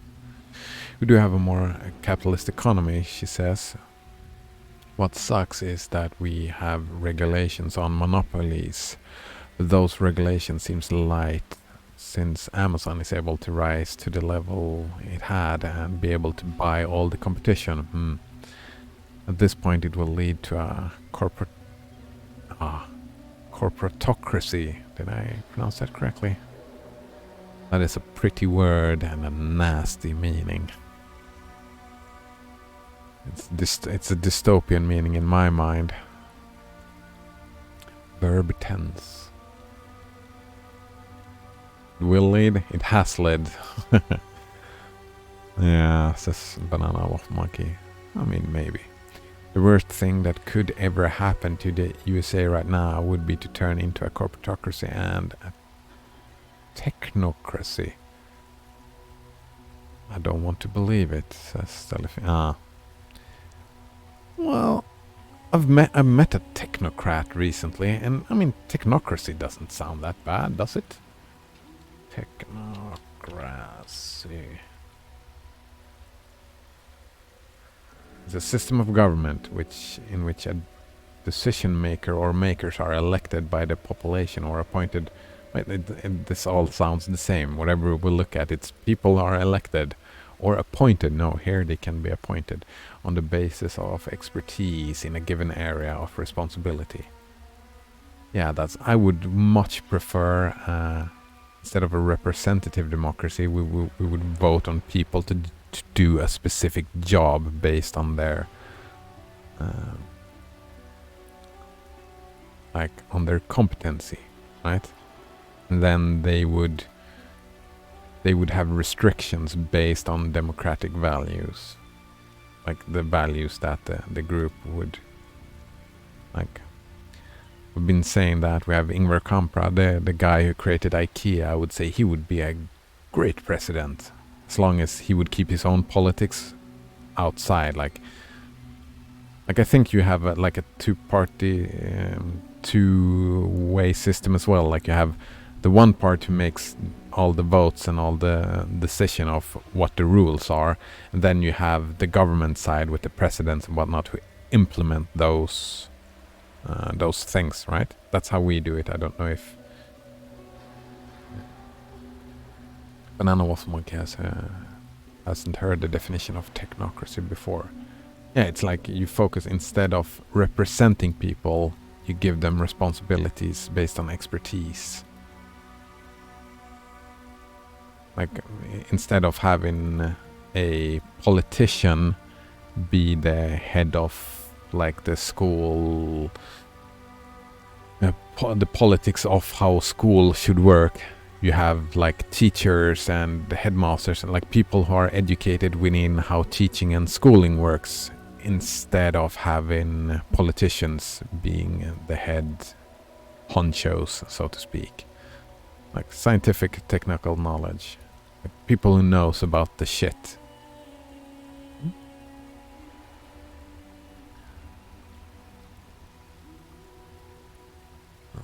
Stelfina says it's the details in the systems that are incredibly different. Oh? Oh dear, says Banana Waffle Monkey. Did you see that 5-hour-long Zuckerberg Senate hearing? I did not. Zuckerberg seems like such a bad guy. Like, it seems like a traditional antagonist from like a Bond movie or something. It's a government ruled by technology. No. I mean, it's techno, right? But it's not about technology at all. It's about expertise.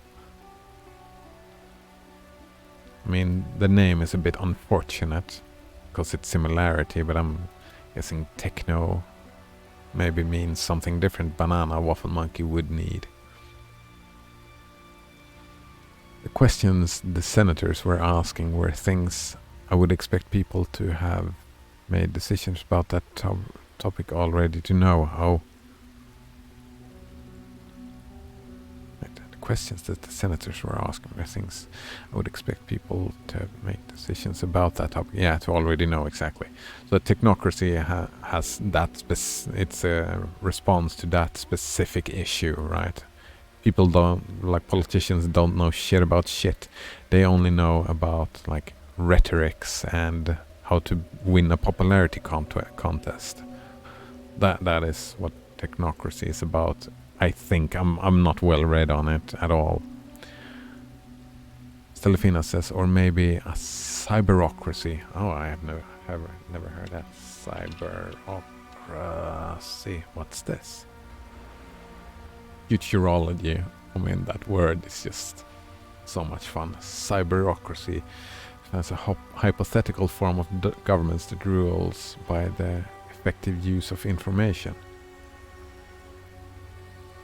Yeah, it's like people have been thinking that creating an AI to become God and make all the decisions for us. It's largely speculative, as we don't have any governments like that. Like having an AI to make, like, we put specific rules towards the AI, we want this and this, make that happen. I don't seem that. I mean, it's just speculation, right? So we have no idea how it would actually look like, but the idea itself doesn't sound terrible to me. It's an interesting idea, like many others' idea. Expertise in terms of technology.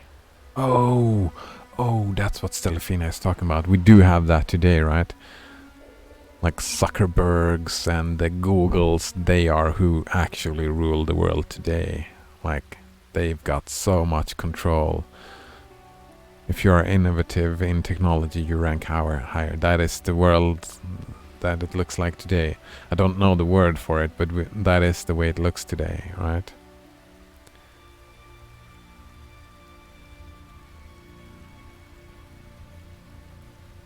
Banana Waffle Monkey says, I would fucking love to see policymakers on education in classrooms. Yeah.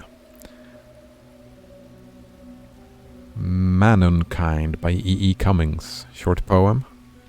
Should I look it up? E. Cummings, is that like copyrighted? Will somebody get mad at me for reading it? No, they will not. Alright, so Manonkind. E.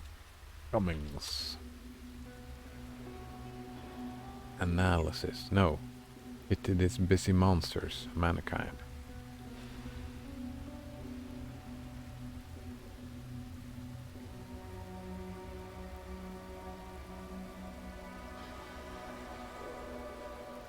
This is not the poem though.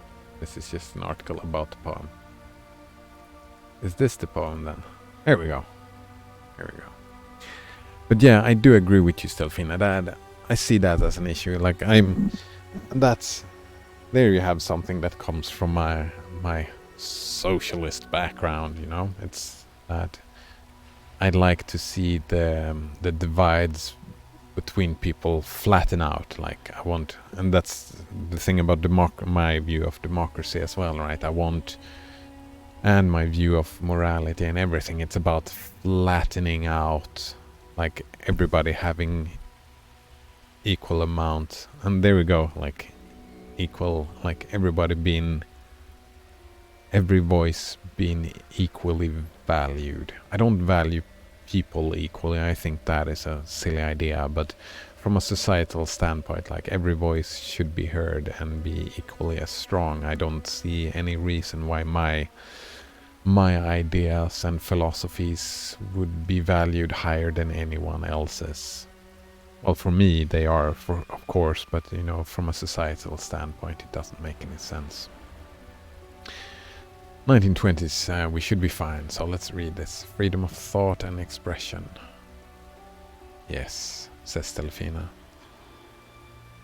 Yeah, I mean, not only freedom, I would say encouragement of thought and expression, and like encouragement and inclusion of not only freedom. I mean, freedom is fine and all, but I would, yeah, Stelfina agrees with that too.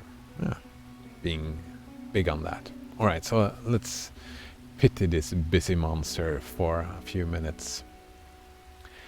Pity this busy monster, mankind. Pity not. Progress is a comfortable disease. Alright, I don't know if well, that's an interesting statement. Let's read the full thing first and then start talking about it, I guess. Your victim, death and life safely beyond, plays with the bigness of his littleness. Electrons deify one razor blade into a mountain rage. Electrons deify one razor blade into a mountain rage. Lenses extend unwish through curving wherein till unwish returns on its own self. Oh man, this is above me. A world made is not a world born. Pity poor flesh, and trees, poor stars and stones, but never this fine specimen of hyper-magical ultra-omnipotence. We doctors know a hopeless case is if... Listen, there's a hell of a good universe next door. Let's go. Alright. This is a difficult read. That's one of the reasons I have issues with poetry. I don't usually like poetry. It takes too much effort. And I'm very, very lazy. So let's pity the busy monsters, mankind. it's like people, right? Well, no, we should not pity them. That's interesting. The name of the poem is Pity Them, but then the first line is Do not pity them, right? Stelfina is going to bed. Oh, thank you for hanging out today, Stelfina. It was interesting discussions indeed. And sleep tight. Sleep tight indeed. Stelfina had a great time. Oh, good. Good, good. Me too, me too. I always like discussing, like, disagreements are great axioms, starting points for discussion, I feel like. So I'm always happy to disagree with someone, as long as we can do it in a civil manner, which I think we did. Just fine. It's a great way to learn new things. Agreed. Agreed indeed. So, let's see here. Progress is a comfortable disease. I mean, disease is a bit rough. I mean, progress has its issues. And it is... I would also disagree that it is comfortable. Like, we have had so much technological processes. We talked a little about Stelfina just before she left. It's like this technology thing that she was talking about. Oh, good morning, Colgate Tab. He learned new stuff just by lurking. Oh, very nice. I hope you like learning new stuff. I certainly do. I wouldn't presume you do, but I'm guessing since you're lurking around, you still learn and find it interesting. That pleases me. Like, progress in itself, yeah, I mean, we do have, like, one issue that I've heard a lot of people talking about is that the technological progress has been so fast and our ethical and moral progress isn't really catching up, which makes it uncomfortable, and that is one view of looking at. Then again, this was in the 1920s, so they weren't moving as fast as we are now, so take that into consideration, I guess. But let's interpret it from our point of view. It's more fun that way. Like, a lot of political discomforts that end up is because we don't catch up, right? But we're not fast enough to evolve our ethics and morality and all that now.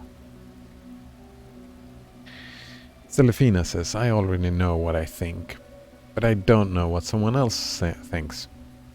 Yeah, exactly. And the only way to change them, that's my view, the only way to change my way to think is to learn about what other, well, it's not the only way, but it's the best way.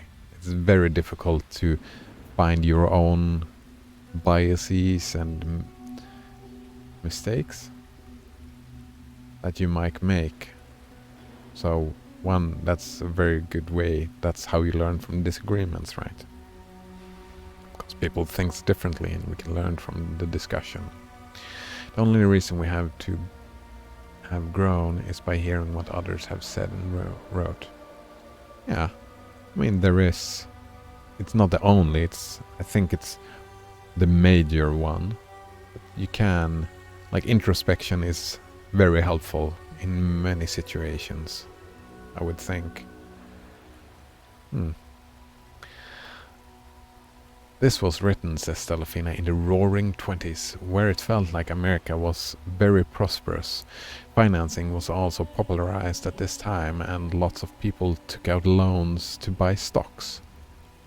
It was an interesting time where everyone believed Americans are all rich. Ironically, this was right before the Great Depression. Yeah, like, ironically for us, not for them. They wouldn't understand. Well, it seems like someone understood, calling it a disease and all that.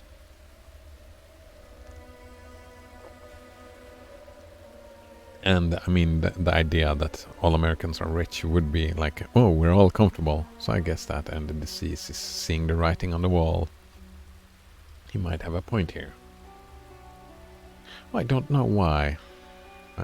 Like, my ignorance shined through. I just, from reading this, somehow I thought it was a woman writing the poem. I don't know why, I just felt that way. Banana Waffle Monkey says, within the context of the 20s, they were moving pretty damn fast. Yeah, exactly. It's been, what's that word? Exponential, right? So it was fast then. It's faster now, but it's like, for them it was fast, just like it's fast for us now, and in 30 years it will be fast for them, right? If stuff hasn't gone terribly bad. Well, had gone through some terrible changes. I'm not sure if they were just developing or just having developed, but people were working 12 to 16-hour days under shit conditions and regulations, and no minimum wage or unionization or child labor laws. That context makes a lot of sense in this particular text, says Stelefina. It's all about context. Yeah, I mean, I kind of enjoy, like, even if we can read it in their context, my personal preference is to read stuff like that in our context and see what we can learn from it today. Like, histories, I find value in history, right? And I find value in looking at the context and having that into consideration. But like reading stuff like that, it's like I'm in on a very selfish endeavor, right? I want to expand my horizons. And I didn't live in the 20s. I will never live in the 20s, so it's a bit selfish, yeah, I know, but it's what I find interesting, I suppose. I wouldn't say, like, it's not a terrible type of selfishness. I wouldn't call it narcissistic, I don't think.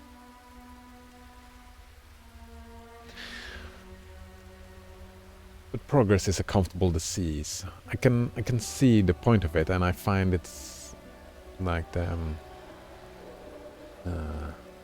ambiguity. It feels like there's an ambiguity here that becomes interesting. Like, you can make many different interpretations, and I mean, that's part of poetry, right? The eye of the beholder, I guess. But yeah, like, my life is super comfortable, and like, I sometimes, depending on mood, watching society as a disease is it's not uncommon. I am like, answer map is, I don't remember. There is this no cancer comparison. I've seen like a map that looked like, this is what cancer looks like, this is what human sprawl looks like, and it looks the same, right?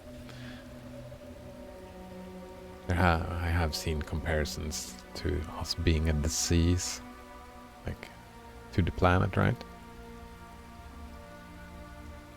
Well, cancer would be a bad comparison then, more like a cold, something you shrug off. Let's see, progress is not comfortable. It's a comfortable disease. You're a victim, death and life safely beyond. Pity this busy monster, mankind not. You're a victim, death and life safely beyond. Ah, here we go. Your victim plays with the bigness of his littleness.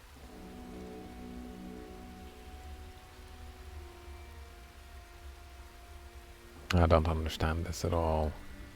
I mean, we feel big, but we are small, I don't know. Plays with the bigness of his littleness. Or are we specifically, we're not talking about life and death anymore, are we talking about science? We are small, but we're coming bigger and bigger. I don't know. Lectures deify one razor blade into mountain rage. Ah, here we go. Again, it's the from small to big. So what is my victim? Oh. This player is AFK. Oops. Did I finish the arena, by the way? I just gotta check so it doesn't disappear for me. I did not. Entropy key, Maven's invitation. Dear fucking lord. Wait, what is this? Maven's invitation? What is happening? What is this? Map? Monster skill changes 2 additional times. Monsters gains power charge on hit. Monster cannot be taunted. Monster's action speed cannot be modified below base value. Players have point blank. But this is, it's just bosses, right?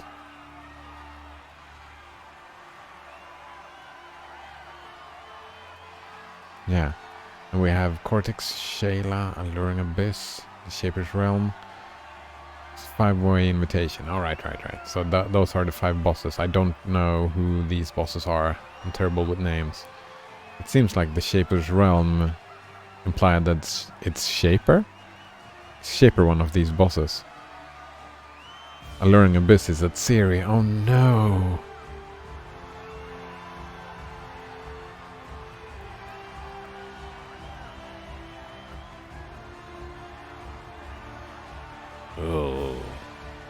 Oh. Oh wait, says Banana Wolf Monkey. And Alluring Abyss shows.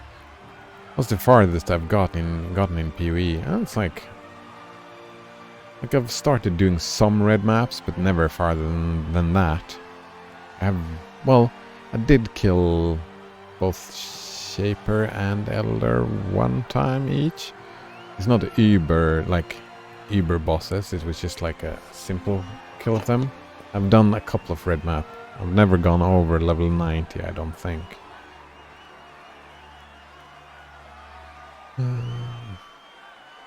Extras D-Fighter, Razor Blades into Mountain Ranges.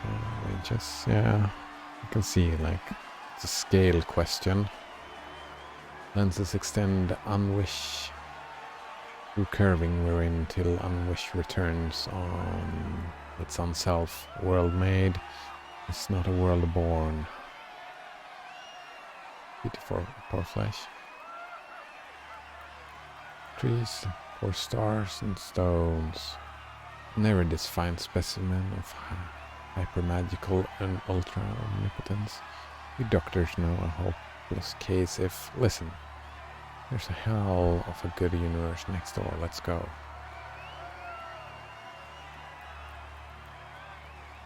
It kind of feels like it's talking about hubris.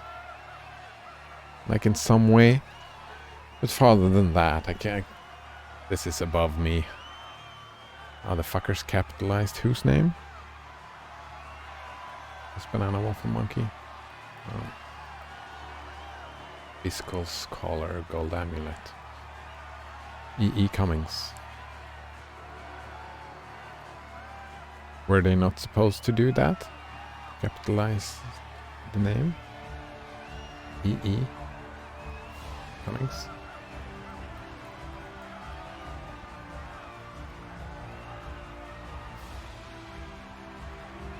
Viscous Collar. Increased rarity of items found. Okay. Increased rarity of items dropped by slain magic animals. Oh, that's a lot of increased rarity. And increased quantity. Quantity from normal and rarity from magic enemies. That's a lot of magic find. It's part of his style to fuck around with syntax and style. And he published himself uncapitalized in accordance with that style. Alright. No respect. Well, I would always argue for ignorance over disrespect. I wouldn't call them fuckers. I'm not up to that just yet.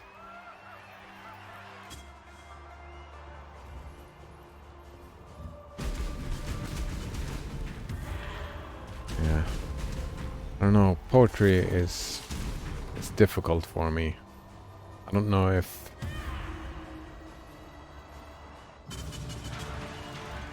it's only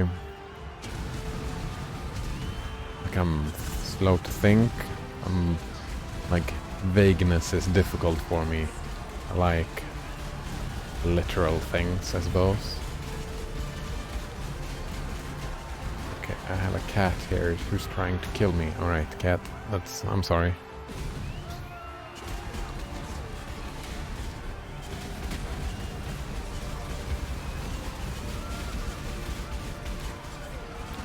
What's that quote again?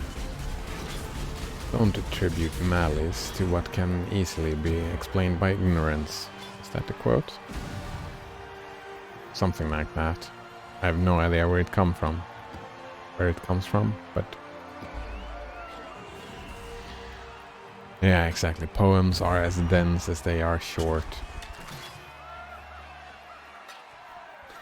I mean, yeah, that's my laziness, I suppose. Difficulties with interpretations. And my slow frame of mind, perhaps, is an idea as well. An aspect of that. Like me being slow to think, since they are so dense, it's like I need probably more time than a lot of people reading poetry to let it sink in. Poor corrupted creature.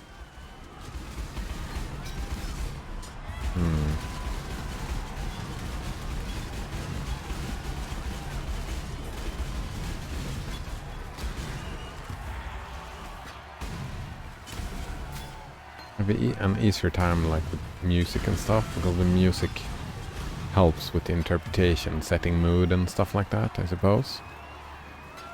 I think that's why I've always, well, although I haven't been reading a lot of poetry in my days, but when I've had like poetry analysis and stuff like that, I've usually gone with songs and song lyrics.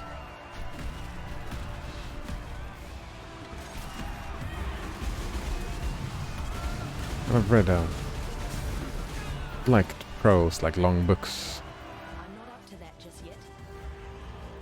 more I guess. Do we want to do some Swirling Fear? Nah, let's skip that, we're fine. If I would want to do the labyrinth more times, I can find Salah. in other ways, I think.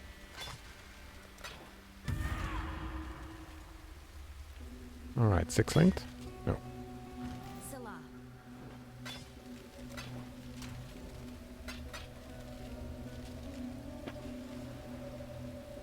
I wonder if that's why I like Wikipedia more as well. I haven't read many,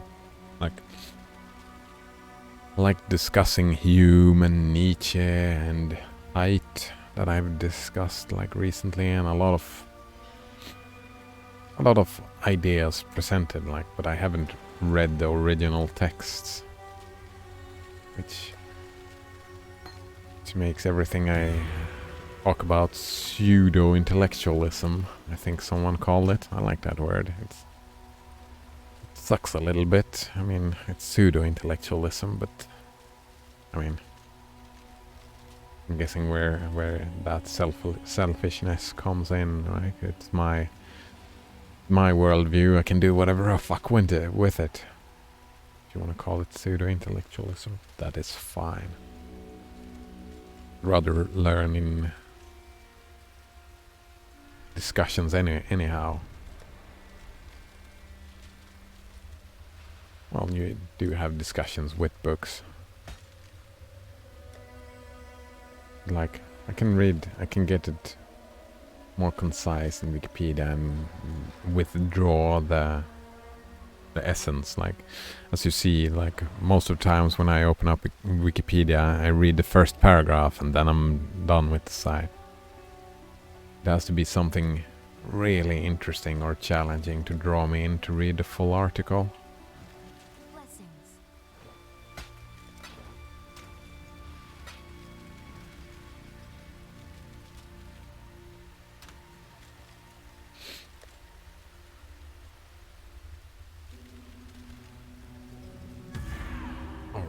Right. What invitation did I have? Okay. There's nothing special with my invitation, it's just green.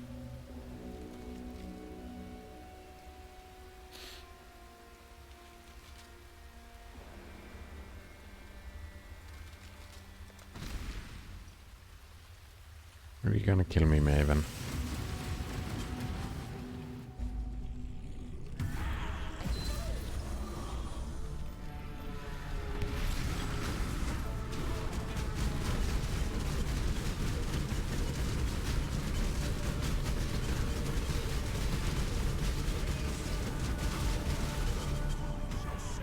Get wrecked. Easy bosses. Green means quest. Yeah, it's like when we unlock these. Oh, the modifiable ones are their own thing. It's after when you've done the quests. What's the reward for them? I'm guessing it's not these points, it's something else, perhaps.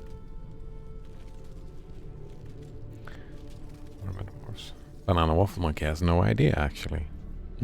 Interesting. Syndicate members, I do like that. 3 intelligence for the current encounter safe house. Oh, I do like Syndicate. What else do we have?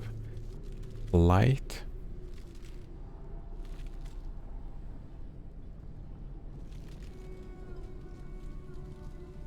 Man, my brain hurts. What's Blight again?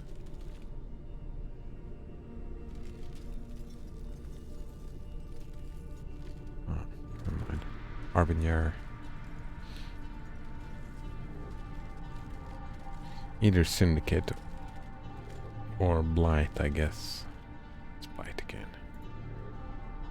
Oops. We Blight. Oh, right. It's her.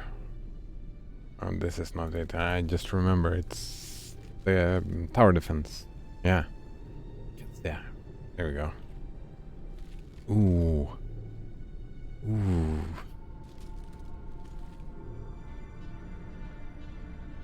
I do like Blight.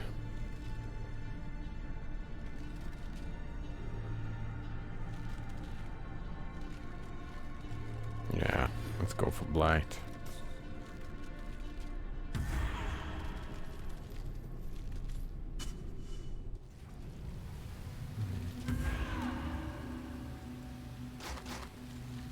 The Eternal Apple.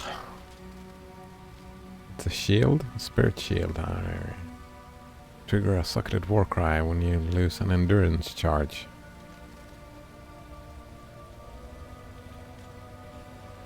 You lose all endurance charges on reaching maximum endurance charges. Cannot block.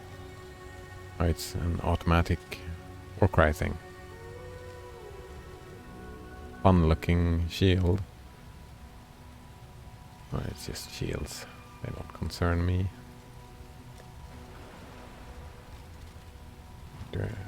Here we go. Baldo's Rest.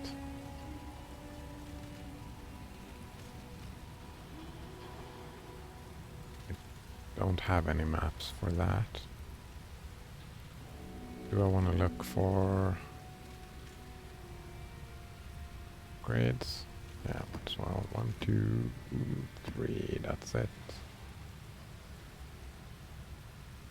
No. Wait, will that work? Can I just get 3 like this and sell them? Exile. I can. Perfect. I don't have to worry about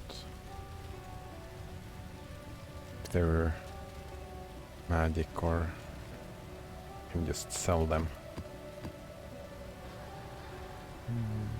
Here we go, I've got 6.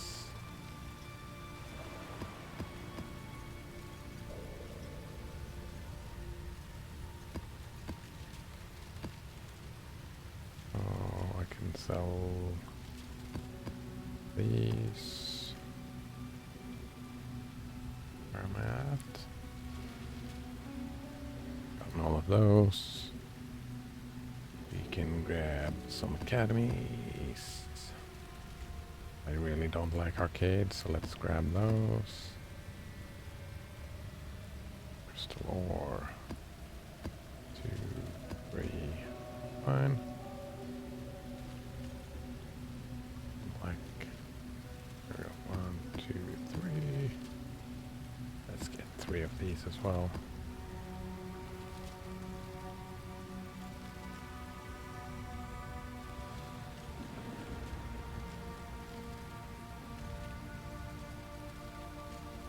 Upgrade my maps, you know.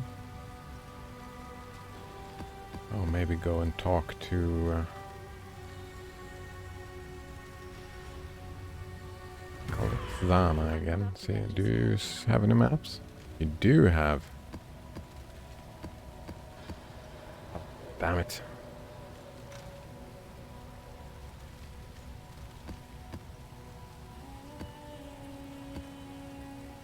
There we go.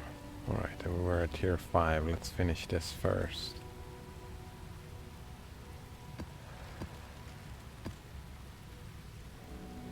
Blessings. Oh, selling all of these maps.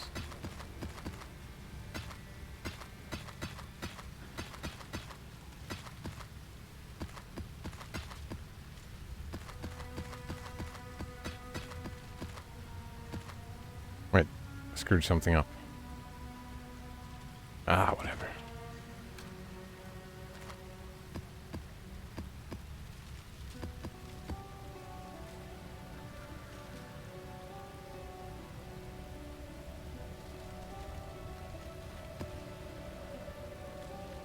Here we go. Uncleared map. Courtyard.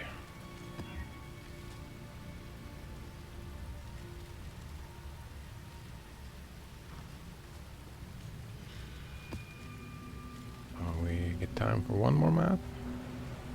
Temple, Zana, Syndicate.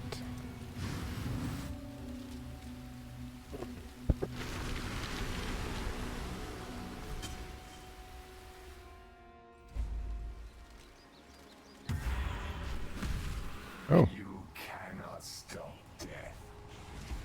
Cannot stop death. Yeah, I know. Can stop this caravan though, before it reaches the end. Wait. Where did the caravan go? Oh wow, it's way over here. Maybe I can't stop that caravan. Just make things worse for you. Not when Flickering so far away all the time. Oh, I could stop it before the end. Nice. Time to fuck Drox off, says Banana Wolf Monkey. Drox. Good on ya. Kill his ass.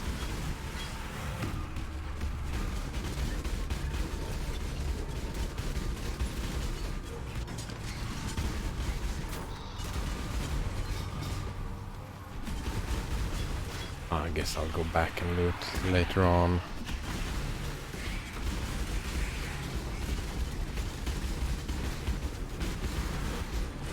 Shit is way too unruly.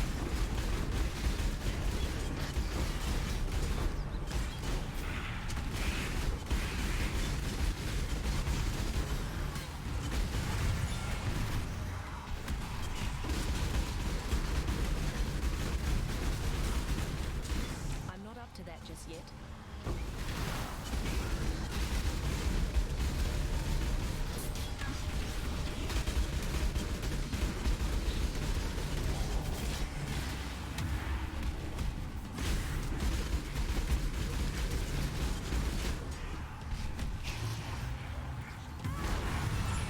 Oh, I'm so close. Damn. So close to the next tier.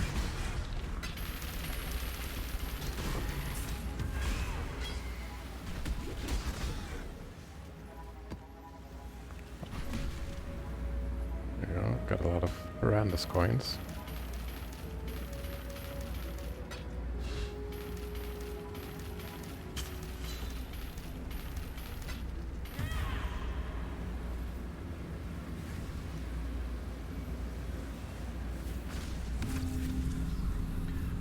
Alright, now to loot this map.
No.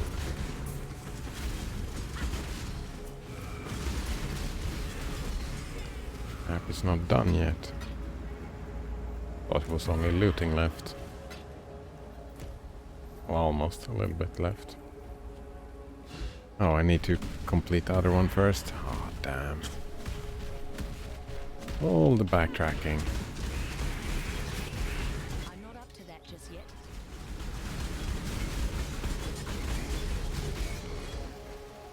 What is this? Armor renovation. Thank you.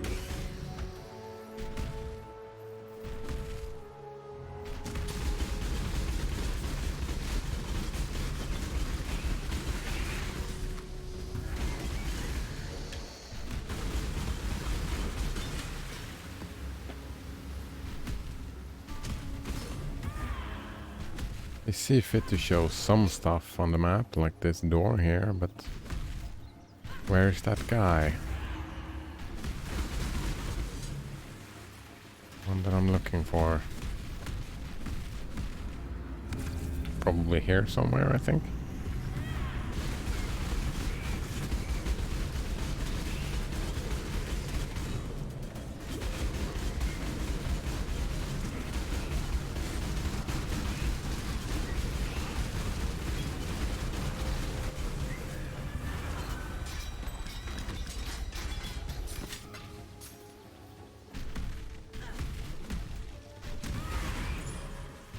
Ah, here we go. I was a naughty little boy back in my day. Used to make friends. Just like the old days. Time for me to clean up yet another of your messes. You cheated! Must have! Death. Oof. Death's the only option here, I'm afraid. Death is simply the way of the slab. Death holds no terror. Bye bye. You killed Bye some bye. good Exile. Oh no! That would Well, only this slow me sounds down. hard too. Hello. Let's unveil some trash.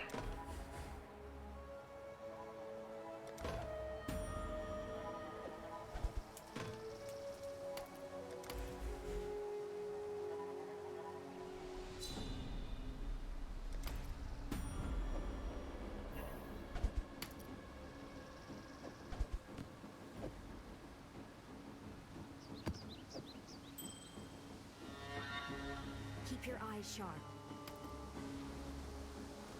Exile.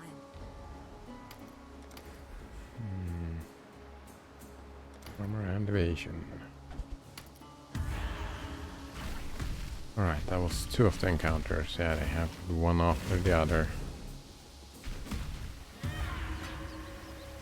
Ooh, Arcanist Strongbox. I do like those.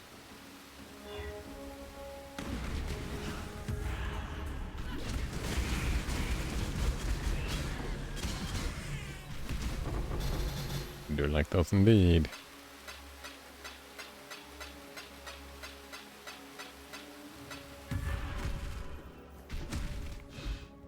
I'm not up to that just yet. Drox is dead, reports Banana Waffle Monkey. Nice, good job. Kill them and steal their power.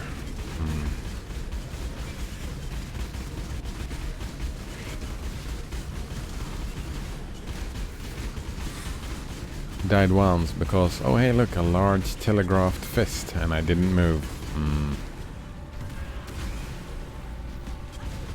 It happens. Banana Waffle Monkey says, and I was like, I suppose I should have walked away from that very large telegraphed fist. Suppose, but no, what you gonna do? Gotta have all that DPS. Well, no, you have. Why wouldn't you? You're playing with totems, right? So, what was the reasoning for not moving? Ah, or wait, that is a that is a post hoc construction. That's what height says. Whatever reason you would give would just be rationalization. It wouldn't probably not be connected to any actual reasoning that you did at the moment. So to answer that question, one would have to instead analyze behavioral patterns. If one would have to have an actual answer to that question. Witness the start of a new world order.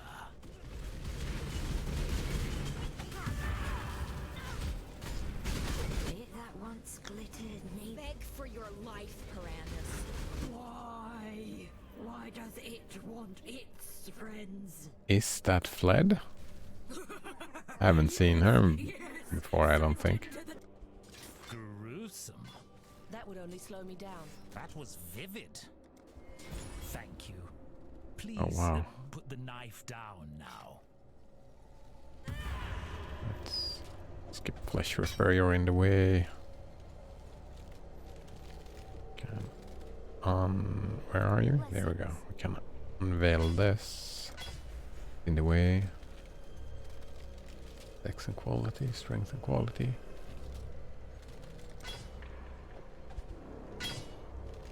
Warm nights.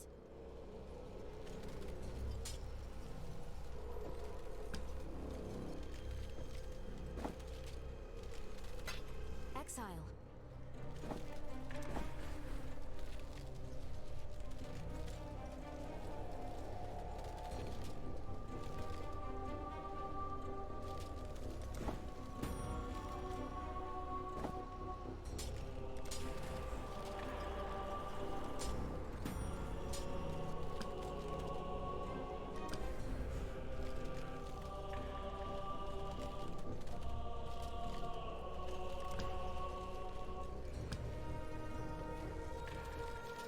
Alright, I'm pretty sure that was the whole map. Yep.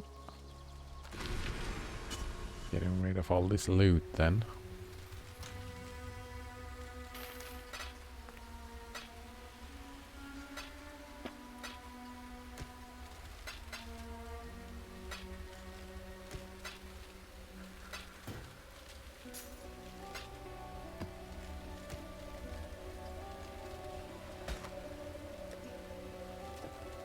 Oh, that's 5 of them. I'll look more into that later though. Exile.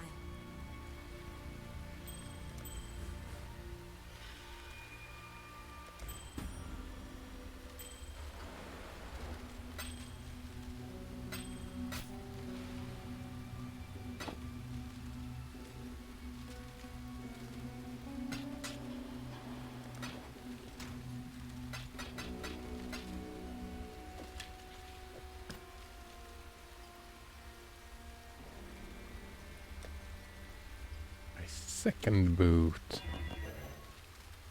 For crafting harvests.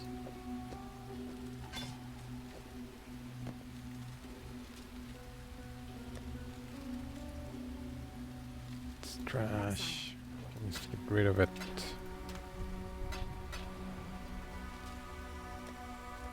Alright.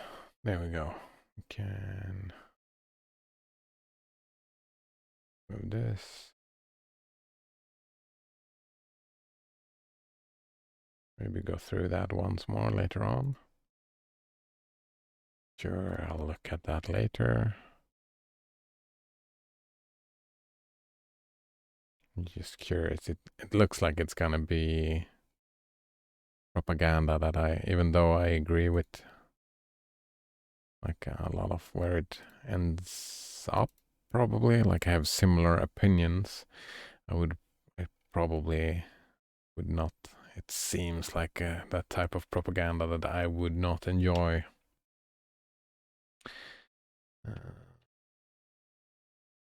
Team.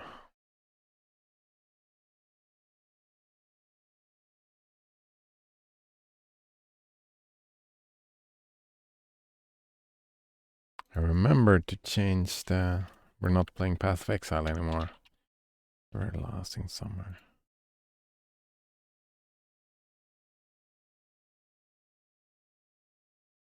I think this end will be probably more days. Yeah, we won't finish this today. Like it's If I can see into the future, there's still... Wait, what happened? There's still two people to kill. Yeah. Right. It says that it's running. But,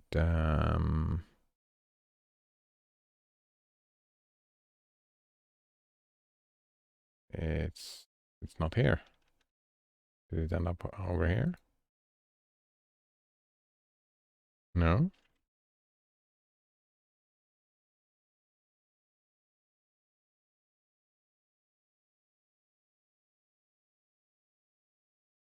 That's very strange.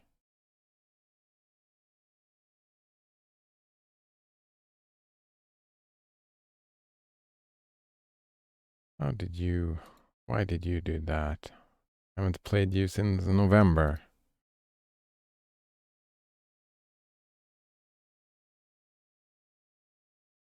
There we go. That was strange.